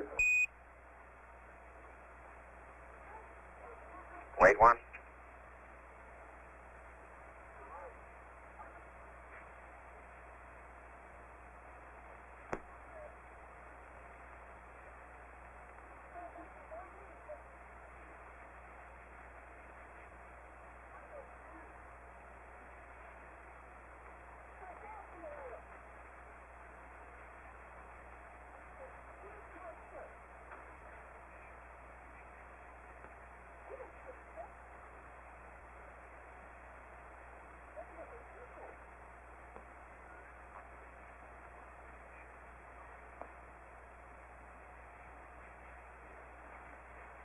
Well, star number 30 looks like it's right dab smack in the middle of the section. Houston, roger out.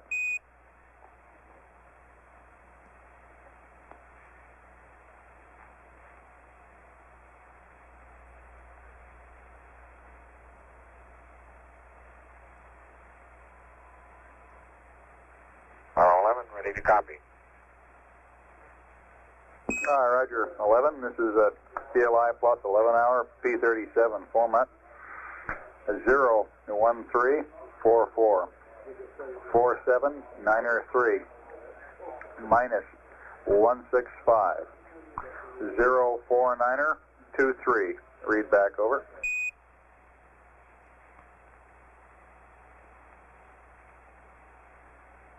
Roger, 1344 4793 minus 165 04923. Over.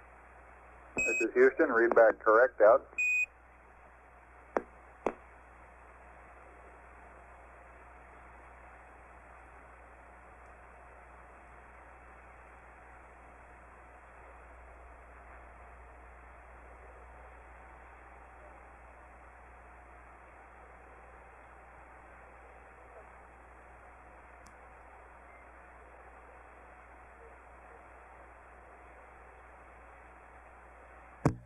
This is Apollo Control at 5 hours 55 minutes. Apollo 11's velocity 11,970 feet per second. Distance from Earth 25,671 nautical miles.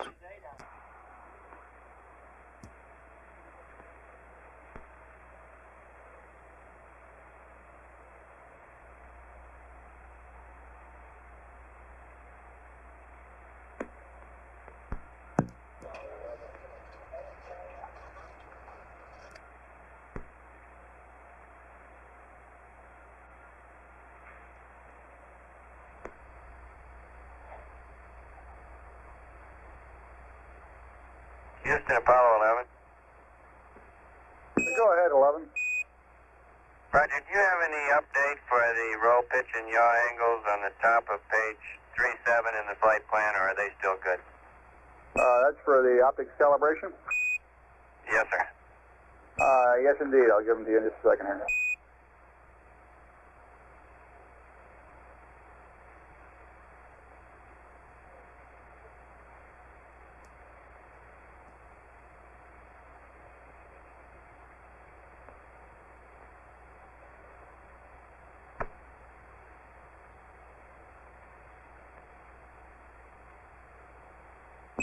Roger, 11.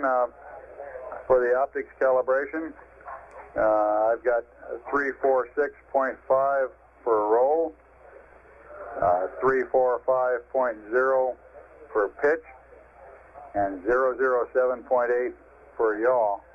The pen and ink attitude corrections in your book for P23 are good. Over.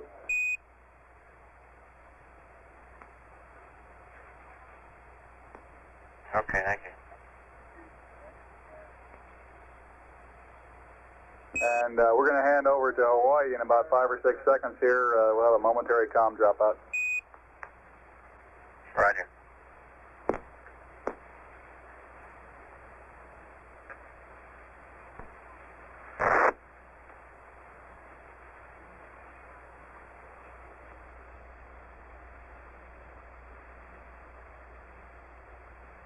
Hello, Apollo 11, Houston. Be advised, your friendly white team has come on for its first shift. If we can be of service, don't hesitate to call. Thank you very much. Yeah, we're about to take our marks, Charlie, on this P23 optics cal. I've got it in the sextant now, and I'm about to split the image and mark. Roger, Mike. We're watching.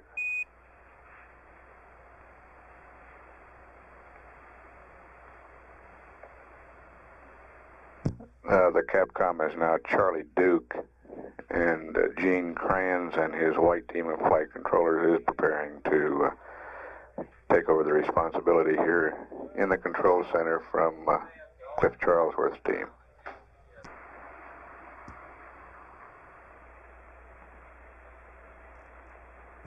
This is Apollo Control. It's 6 hours, 16 minutes into the mission. Velocity now 11,479 feet per second. Apollo 11's distance from Earth, 27,938 nautical miles. We're estimating the change of shift news conference for 3:30 p.m. Central Daylight Time.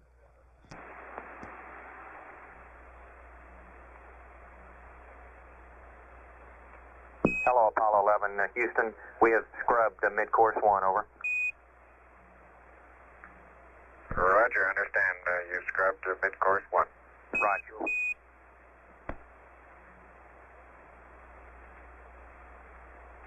Hello, Apollo 11, Houston. We see your middle gimbal angle getting pretty big, over. Well, it was, Charlie, but in going from one auto maneuver to another, we took over control and have gone around gimbal lock, and we're about to give control back to the dam. Roger, Mike. We see it increasing now.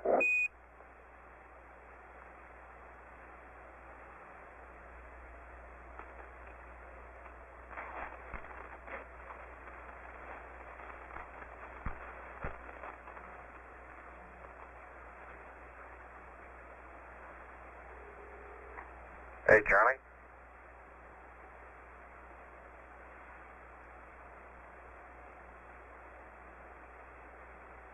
Houston, Apollo 11. Go ahead, 11, over. Hey, maybe you better call Lou and tell him we might be a little bit late for dinner. Okay, sure will. We'd like you to turn on the fan on in O2 tank number 2, Buzz. And 11, did you, on your optics calibration, did you proceed or recall the program, over? We recalled the program. Roger. And O2 fan number 2 is on. Roger. Houston, Apollo 11, got a ground pressure light. And a master alarm is reset. Roger, we expected that. That's why we had your turn the fan on. We were getting pretty close to the caution and warning limits. We were trying to prevent that. Okay.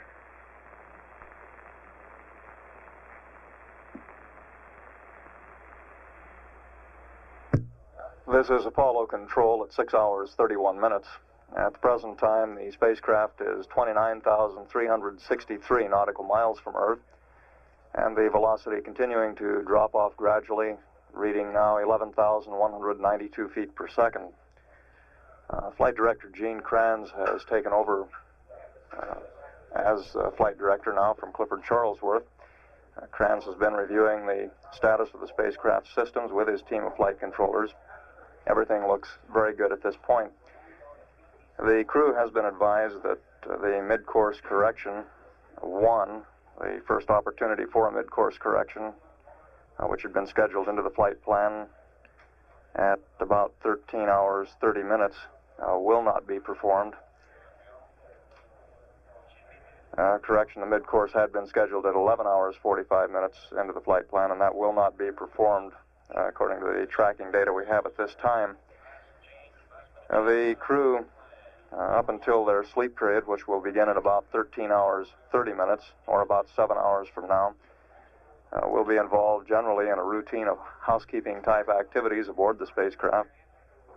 At the present time, they should be involved in some mid-course navigation. At 6 hours 32 minutes, this is Apollo Control, Houston.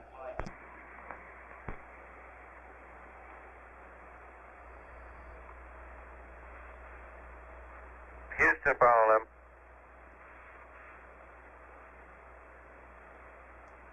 Go ahead, 11, over. Roger, you're looking at our Delta R, Delta V. It looks like Delta R is pretty large there. We wanted to talk about it before we incorporate it. Stand by, Mike. We don't have anything on our downlink here, I don't think, on the Disky. Stand by. Okay, our noun 49 is reading register 1 plus 087903, register 2, all balls. Copy.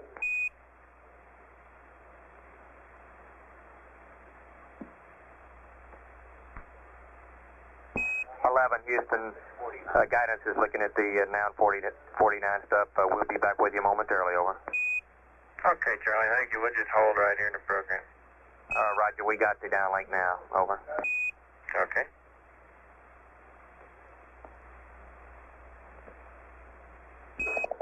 Hello, Apollo 11, Houston. We'd like you to reject the noun 49 stuff on the Disky right now, Mike, and try it again, over. Okay, will do.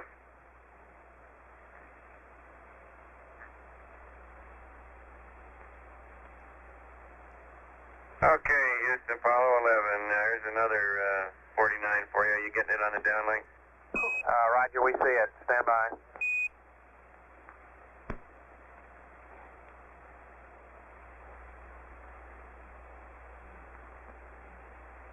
Hello, Apollo 11, Houston. We recommend you accept the noun 49 display on the Disky now, over.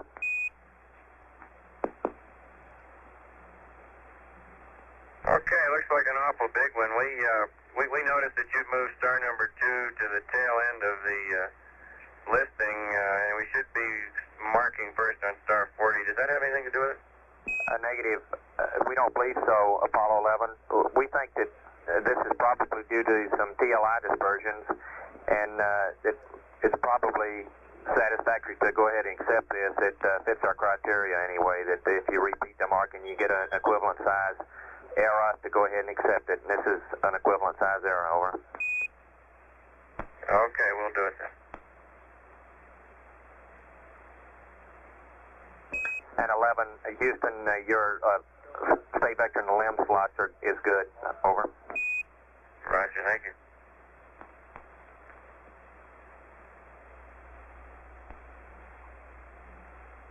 Houston, Apollo 11, if you like this one, we'll accept it as well. Stand by.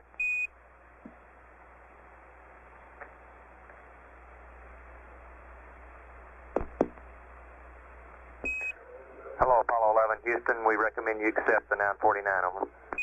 Okay, Charlie, thank you. We'll do that now. Thank you.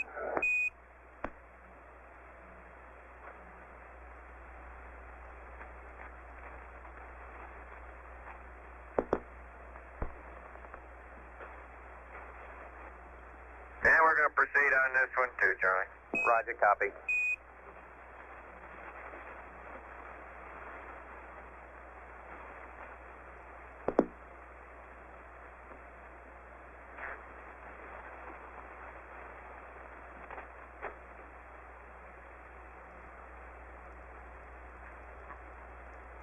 Houston, Apollo 11, another noun 49 for you.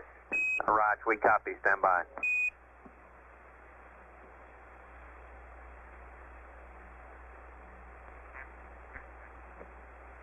Hello, Apollo 11, Houston. We'd like you to recycle and do this one over again. Over. Okay.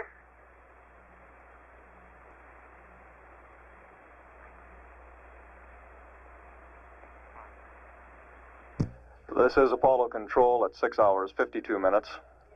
Apollo 11 now 31,565 nautical miles from Earth, and the velocity is 10,789 feet per second.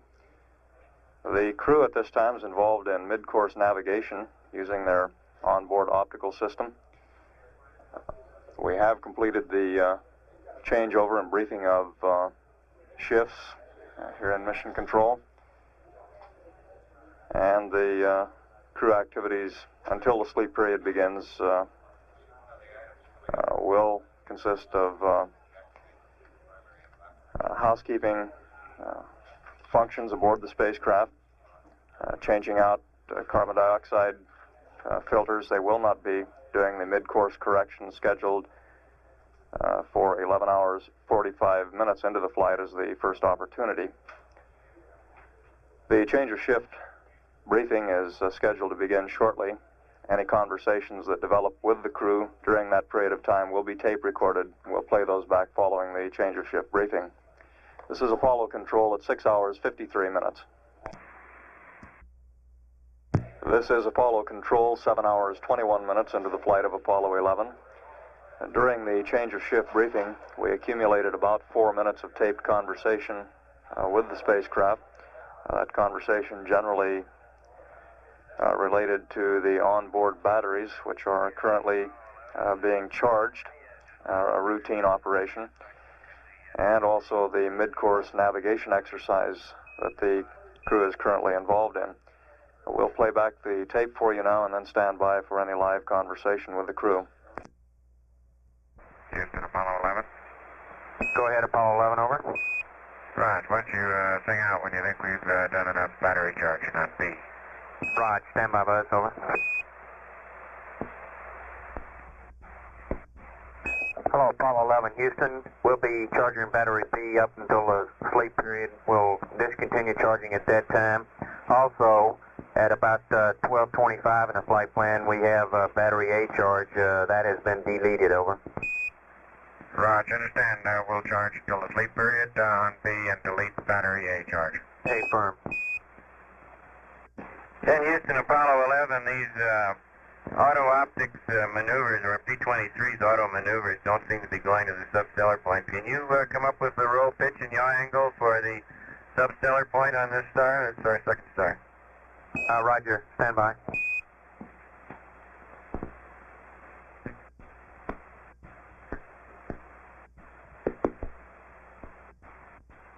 Hello, Apollo 11, Houston. Your angles in the flight plan, we feel is still good. 198.6, 130.7, 340.0. Just slightly off than those in the flight plan, over. Okay, we'll try that.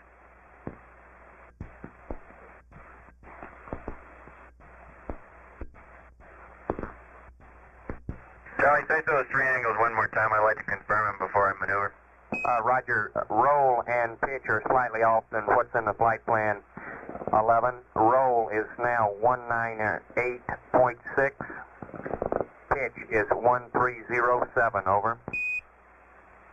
Roger, roll 198.6, pitch 130.7, and yaw 34000. That's affirmative.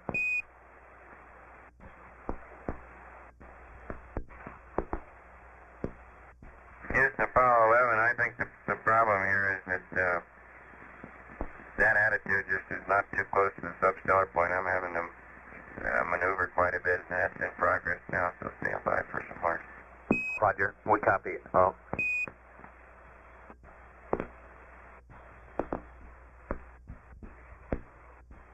Hello, Apollo 11. Houston, we run the angles given in the flight plan for the P-23 attitude through the machines down here, and they come up the same thing every time. We think everything's going correctly, Mike, and we're wondering if the non-symmetrical horizon might be giving you a problem, over. Yeah, could be, Charlie. Stand by here. We'll get another mark for you. Okay. Houston, Apollo 11, noun 49 for you. Roger, copy. Stand by. Hello, Apollo 11, Houston. We recommend you accept the noun 49, continue through your sequence of sightings, and then we'll analyze the data afterwards, over. Okay. Houston, Apollo 11, star 40 has just disappeared now in the sextant. Could the trunnion angle 47 something be a little high? Stand by. Hello, Apollo 11, Houston. We'd like you to press on to star 44, over. Yeah, roger. How many marks have you recorded on star 40? Stand by, Mike. Okay. 11, Houston, we copied 2 good marks, over. Okay.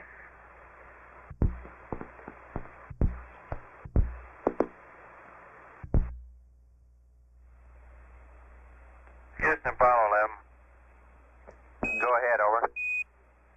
Roger. 44 is just not bright enough for this. There's a reddish glow filling the black area of the sextant, and the star is lost somewhere in there, and I cannot see it. Roger, stand by. We'll come up with another star, over. Yeah, I appreciate that.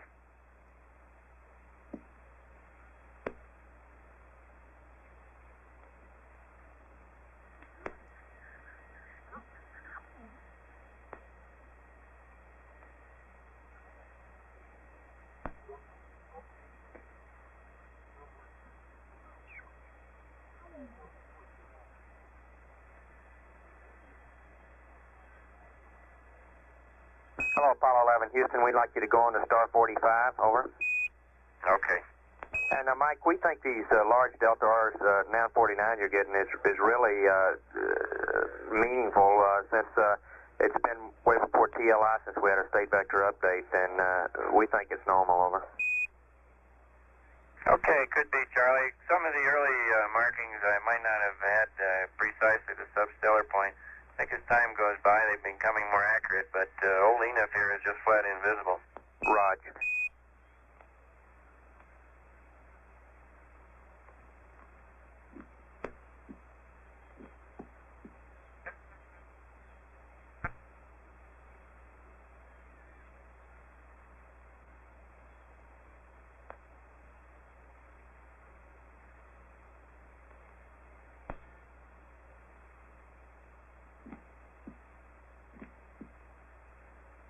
And Houston, Apollo 11, understand that the same 3 gimbal angles you gave me should be valid for star 45 as well. Is that affirmative?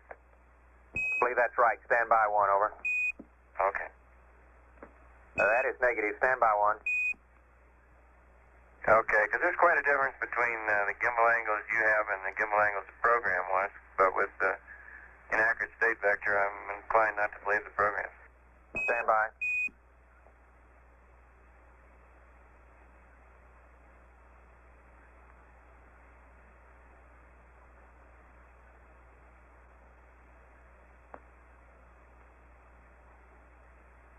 Houston, Apollo 11, LFP is back on the line. Roger, copy. Read you bye-bye. Roger, same, Buzz. And 11, the angles for you are 1978 for roll, 1285 pitch, 3400 yaw.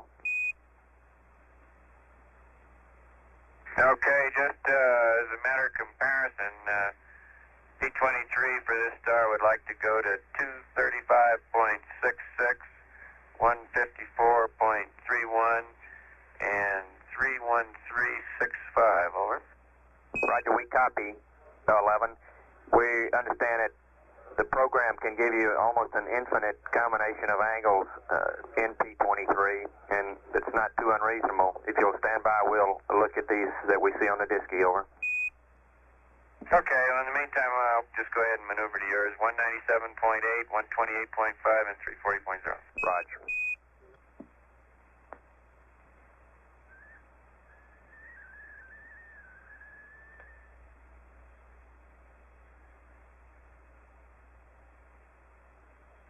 Houston, Apollo 11. Go ahead, over. Okay, Charlie, at the attitude you gave me on star number 45, the reticle is off, I'd say, a good 30 degrees in roll, and the star is not in sight, over. Roger, stand by. I think something's wrong with those attitudes.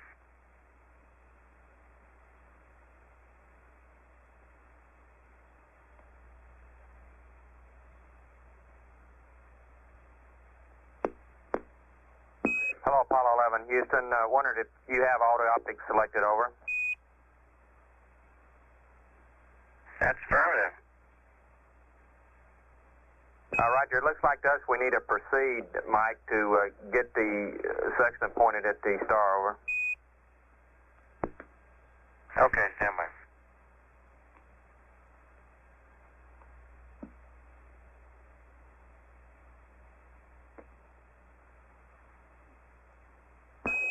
Houston, those shaft and trunnion angles were exactly what we were computing on the ground, over.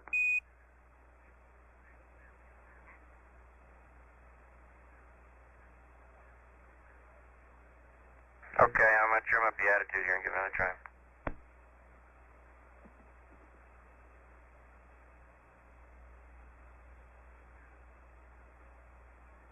Okay, I have this star loud and clear now, Charlie, so I might as well do a bunch of marks on this one to get a good horizon count. Roger, stand by.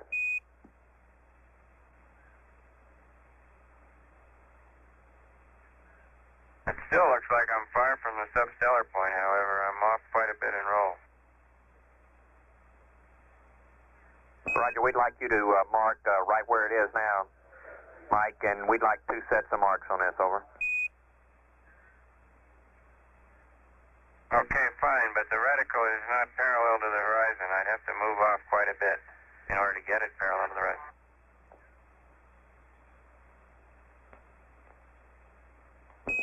Apollo 11, Houston, our procedures guys are saying that the reticle does not have to be parallel, over. Well, then we're not at the substellar point if we're not.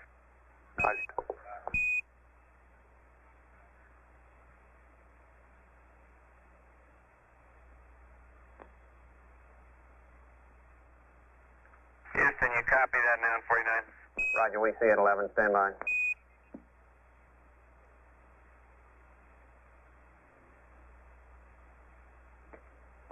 Apollo 11, Houston, we'd like you to accept this one and every mark thereafter, over. Okay.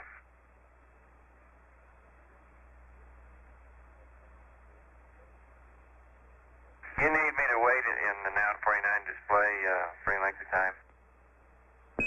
Negative. Okay.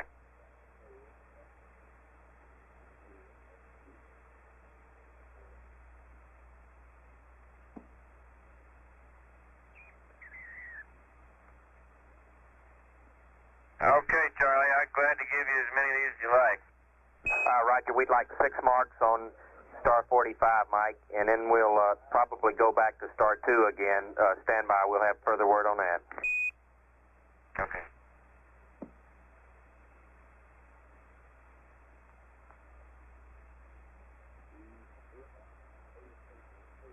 Well, they seem to be getting smaller, Charlie. You sure you wouldn't like some more? Stand by, Mike. It's no trouble. Roger, stand by, Al.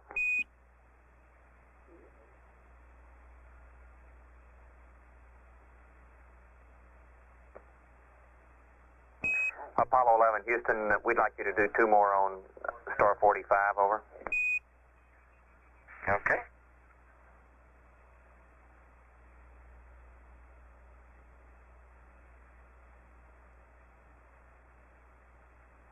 Okay, Charlie, there's your 2 more marks. Where do you want to go from here? Stand by.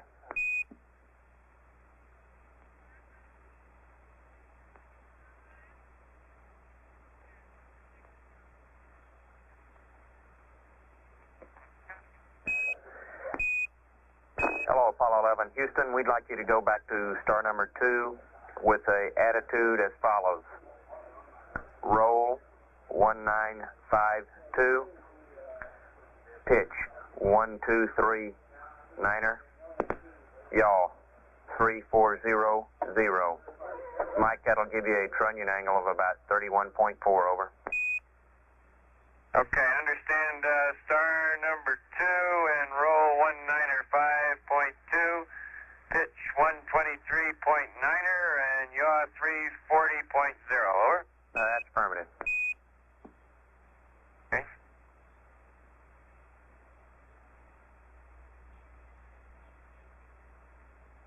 Okay, Charlie, I'm there, and I got a trunnion angle of 30.5 degrees. Again, I'm misaligned considerably in roll, and I do believe that's important to getting good marks. Stand by.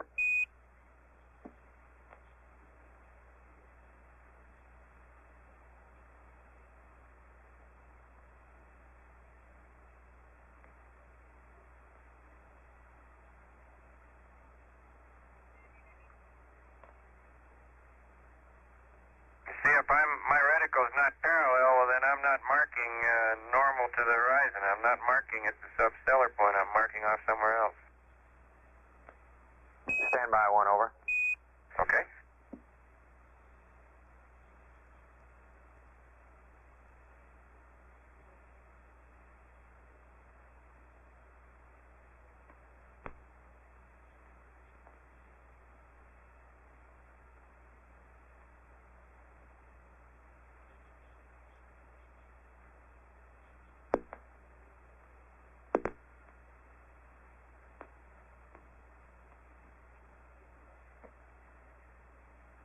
Apollo 11 Houston, the ground computed values for your shaft and trunnion are just what you're getting on a disky there, Mike. The horizon looks cocked off to you. You look like you're off in roll because of the angles that we gave you to maneuver to prevent the limb reflection from fouling up your optics. We feel like you should go ahead and mark on the star just as is, over. Okay.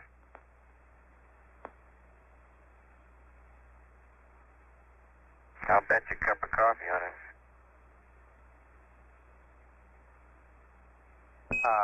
Copy.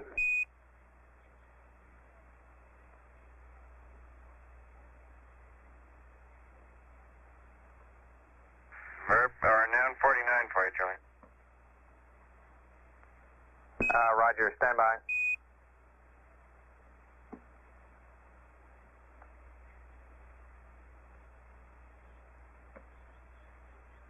Apollo 11 Houston, we'd like to accept this one and give us 2 more, and that'll be enough, over. Okay.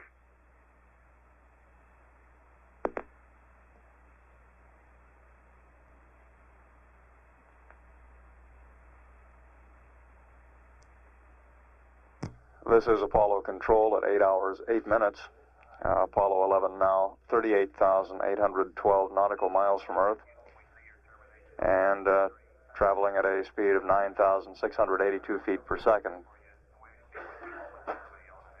And we've just put in a call to the crew. We'll stand by for. Charlie, it just appears to me that you have to have the reticle tangent to the horizon at the point at which you mark, or else you're not at the substellar point. You're off laterally, and therefore you're measuring a larger trunnion angle than you should. Seems so to me. Our procedures people are working on this, and we'll be back with you momentarily, over. Thanks, sir.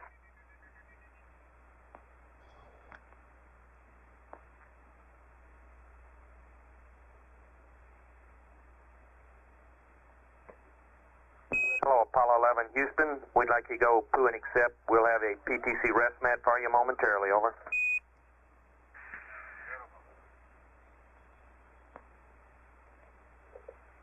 Roger. Go on poo and accept.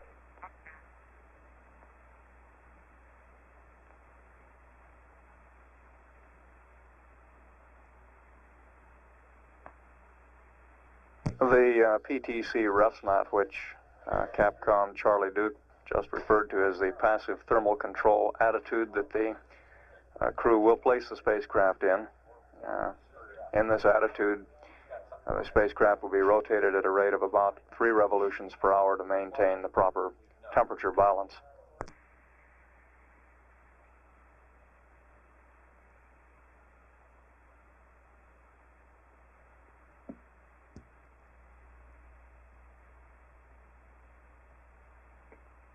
Hello, Apollo 11, Houston. We're through with the load. You can go back to block.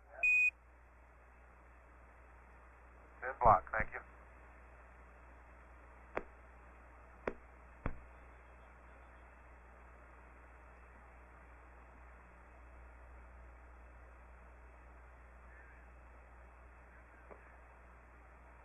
Hello, Apollo 11, Houston. We'd like you to do a P-52 option 1 preferred and establish PTC as listed in the flight plan at 12 hours. We'd like you to commence that right now, Mike. And we have some stars recommended for you, for stars 26, 30, and 24 when you get to attitude 000, over.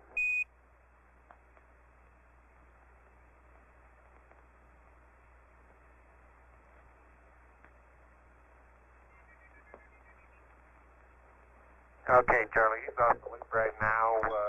Understand you're ready for us to do a P-52 option 1?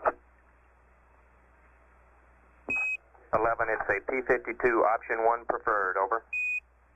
And let's see, you said FICA and MenChem and what else? Roger, stars, codes are stars 26, 30, and 24, over. 24, okay.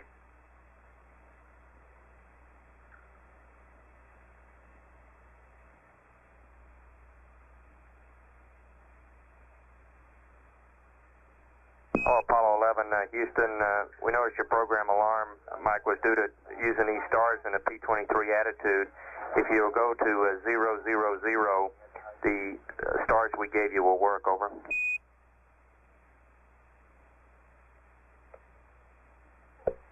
Okay, understand.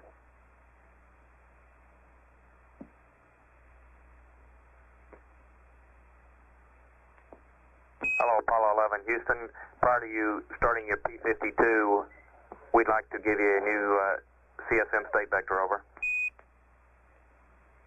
Roger. When we finish the maneuver, and we'll give you the distance. Roger, we're standing by.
Apollo 11, the disc is yours. Apollo 11, Houston, go ahead, over. Roger, the disc is yours. Roger, stand by.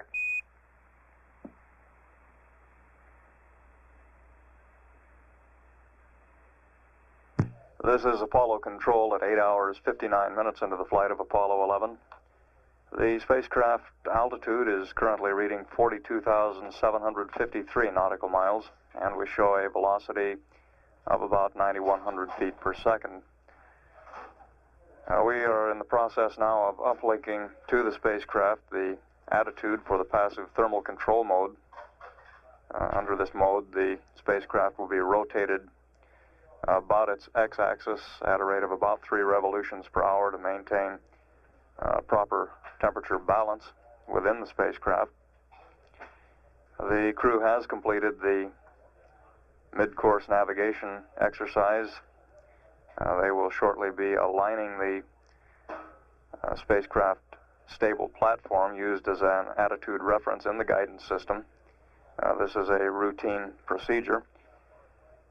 And following that, the spacecraft will be placed in the passive thermal control mode, where normally it would be left during the sleep period. The cabin temperature in the command module has been running between 65 and 70 degrees. The current spacecraft weight is 96,460 pounds.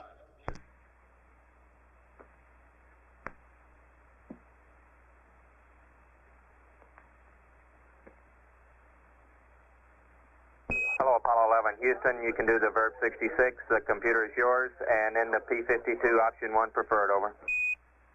Roger.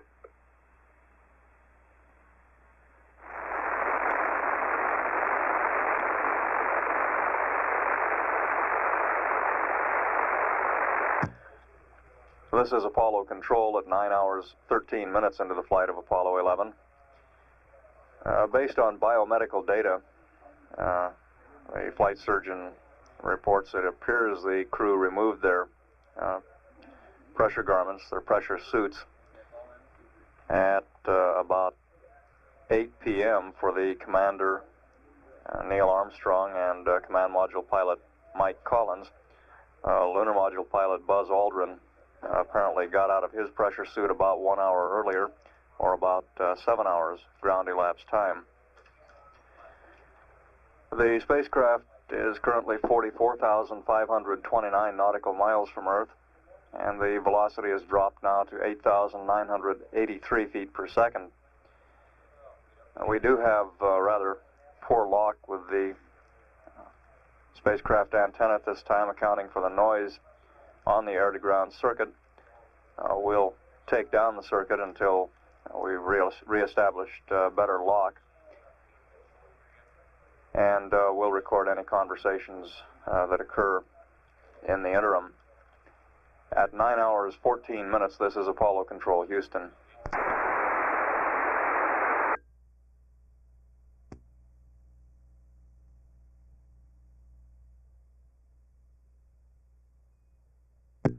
This is Apollo Control at 9 hours 36 minutes into the flight of Apollo 11. The mission continuing to go smoothly at this point. The communications noise that we were experiencing previously cleared up after the crew was able to get the spacecraft in a good attitude for antenna lock-on. And we had one brief conversation which we taped. We're presently communicating with the crew at this time. We'll pick up the tape and then continue to follow live conversation.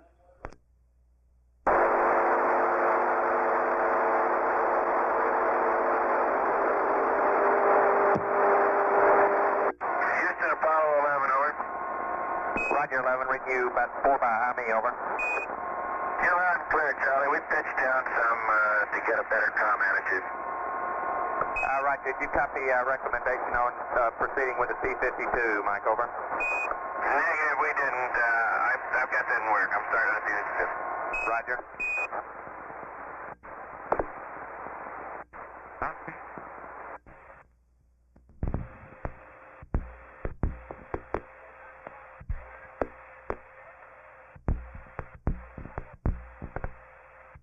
Houston, Apollo 11. Go ahead, 11, over. Roger, copy our torquing angles. We're about to torque them. Roger, stand by. Right, the reason for the delay there, Charlie, is that it's difficult to find two stars that are not occulted by the limb and also are not in the midst of a man-made star field up here with dumps. Roger, we copy. Okay.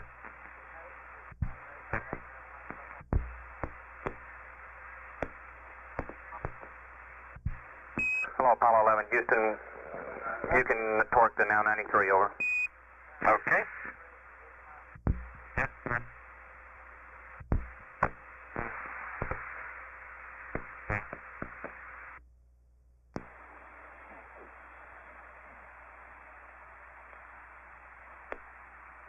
That brings us up to date with the taped conversation that we had. We'll continue to stand by for any live communications with the spacecraft. Most of that conversation with Mike Collins involved the platform alignment that the crew is involved in at the present time, aligning the stable platform used by the guidance system as an attitude reference. Apollo 11 is presently 46,688 nautical miles from Earth, and the velocity is 8,750 feet per second.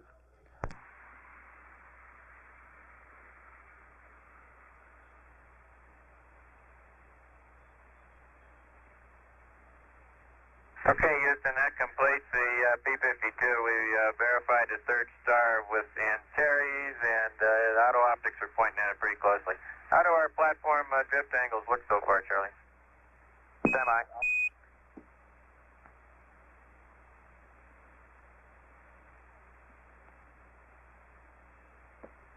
Hello, Apollo 11, Houston. We didn't have a chance to get a drift check for you. We're going to run a drift check from this alignment till the next one in approximately 12 hours, and we'll have something for you later, over. Okay.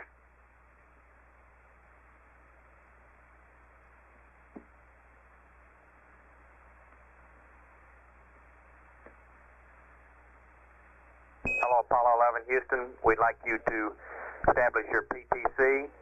We recommend you select quads Alpha and Delta, over.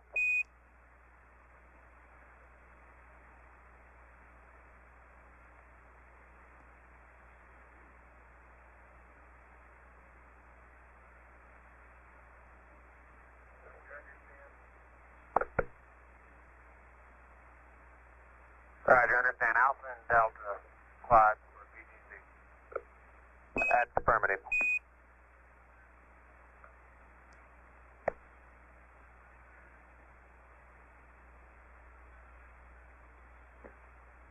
Hello, Apollo 11, Houston. Would you verify that the attitude set switch is in GDC, over?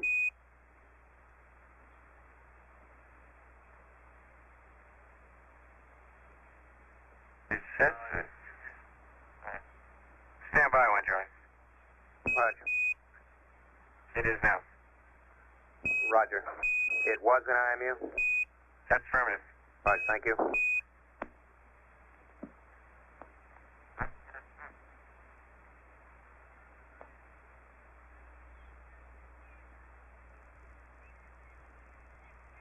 Hi, Houston, Apollo 11. How many miles out do you have us now? We have you stand by, Buzz. Roughly about 50,000 stand by. It's a beautiful sight. Charlie, on the PTC, we're just waiting our 20 minutes here for all thruster activity to damp out. You might let us know how that's coming. Roger, will do. We have you about 48,000 miles now. Thank you.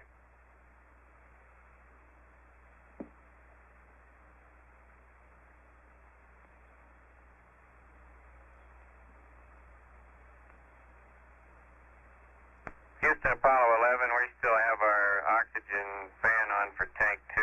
Is that what you want? Stand by.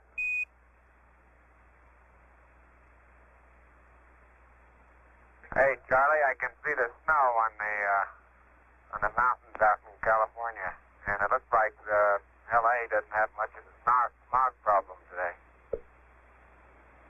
Roger, Buzz. Copy. Looks like a good view out there then. And Apollo 11, Houston, we'd like you to keep the O2 fan on, and we'll give you an ECS configuration prior to sleep, over. Okay, fine.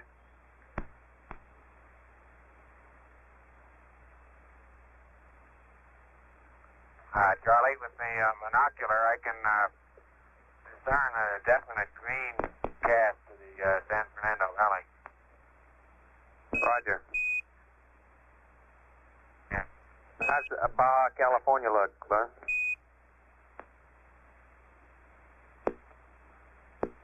Well, it's got some clouds up and down it, and there's a pretty good circulation system a couple hundred miles off the west coast of California. Roger. 11, we'd like you to close the waste storage vent valve right now. Okay.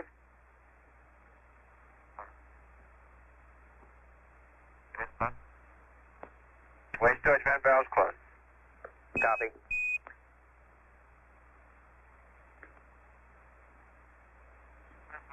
Oh, Apollo 11, Houston, we'd like, the rates are looking pretty good right now on the PTC, but we'd like you to continue holding over. Okay, fine.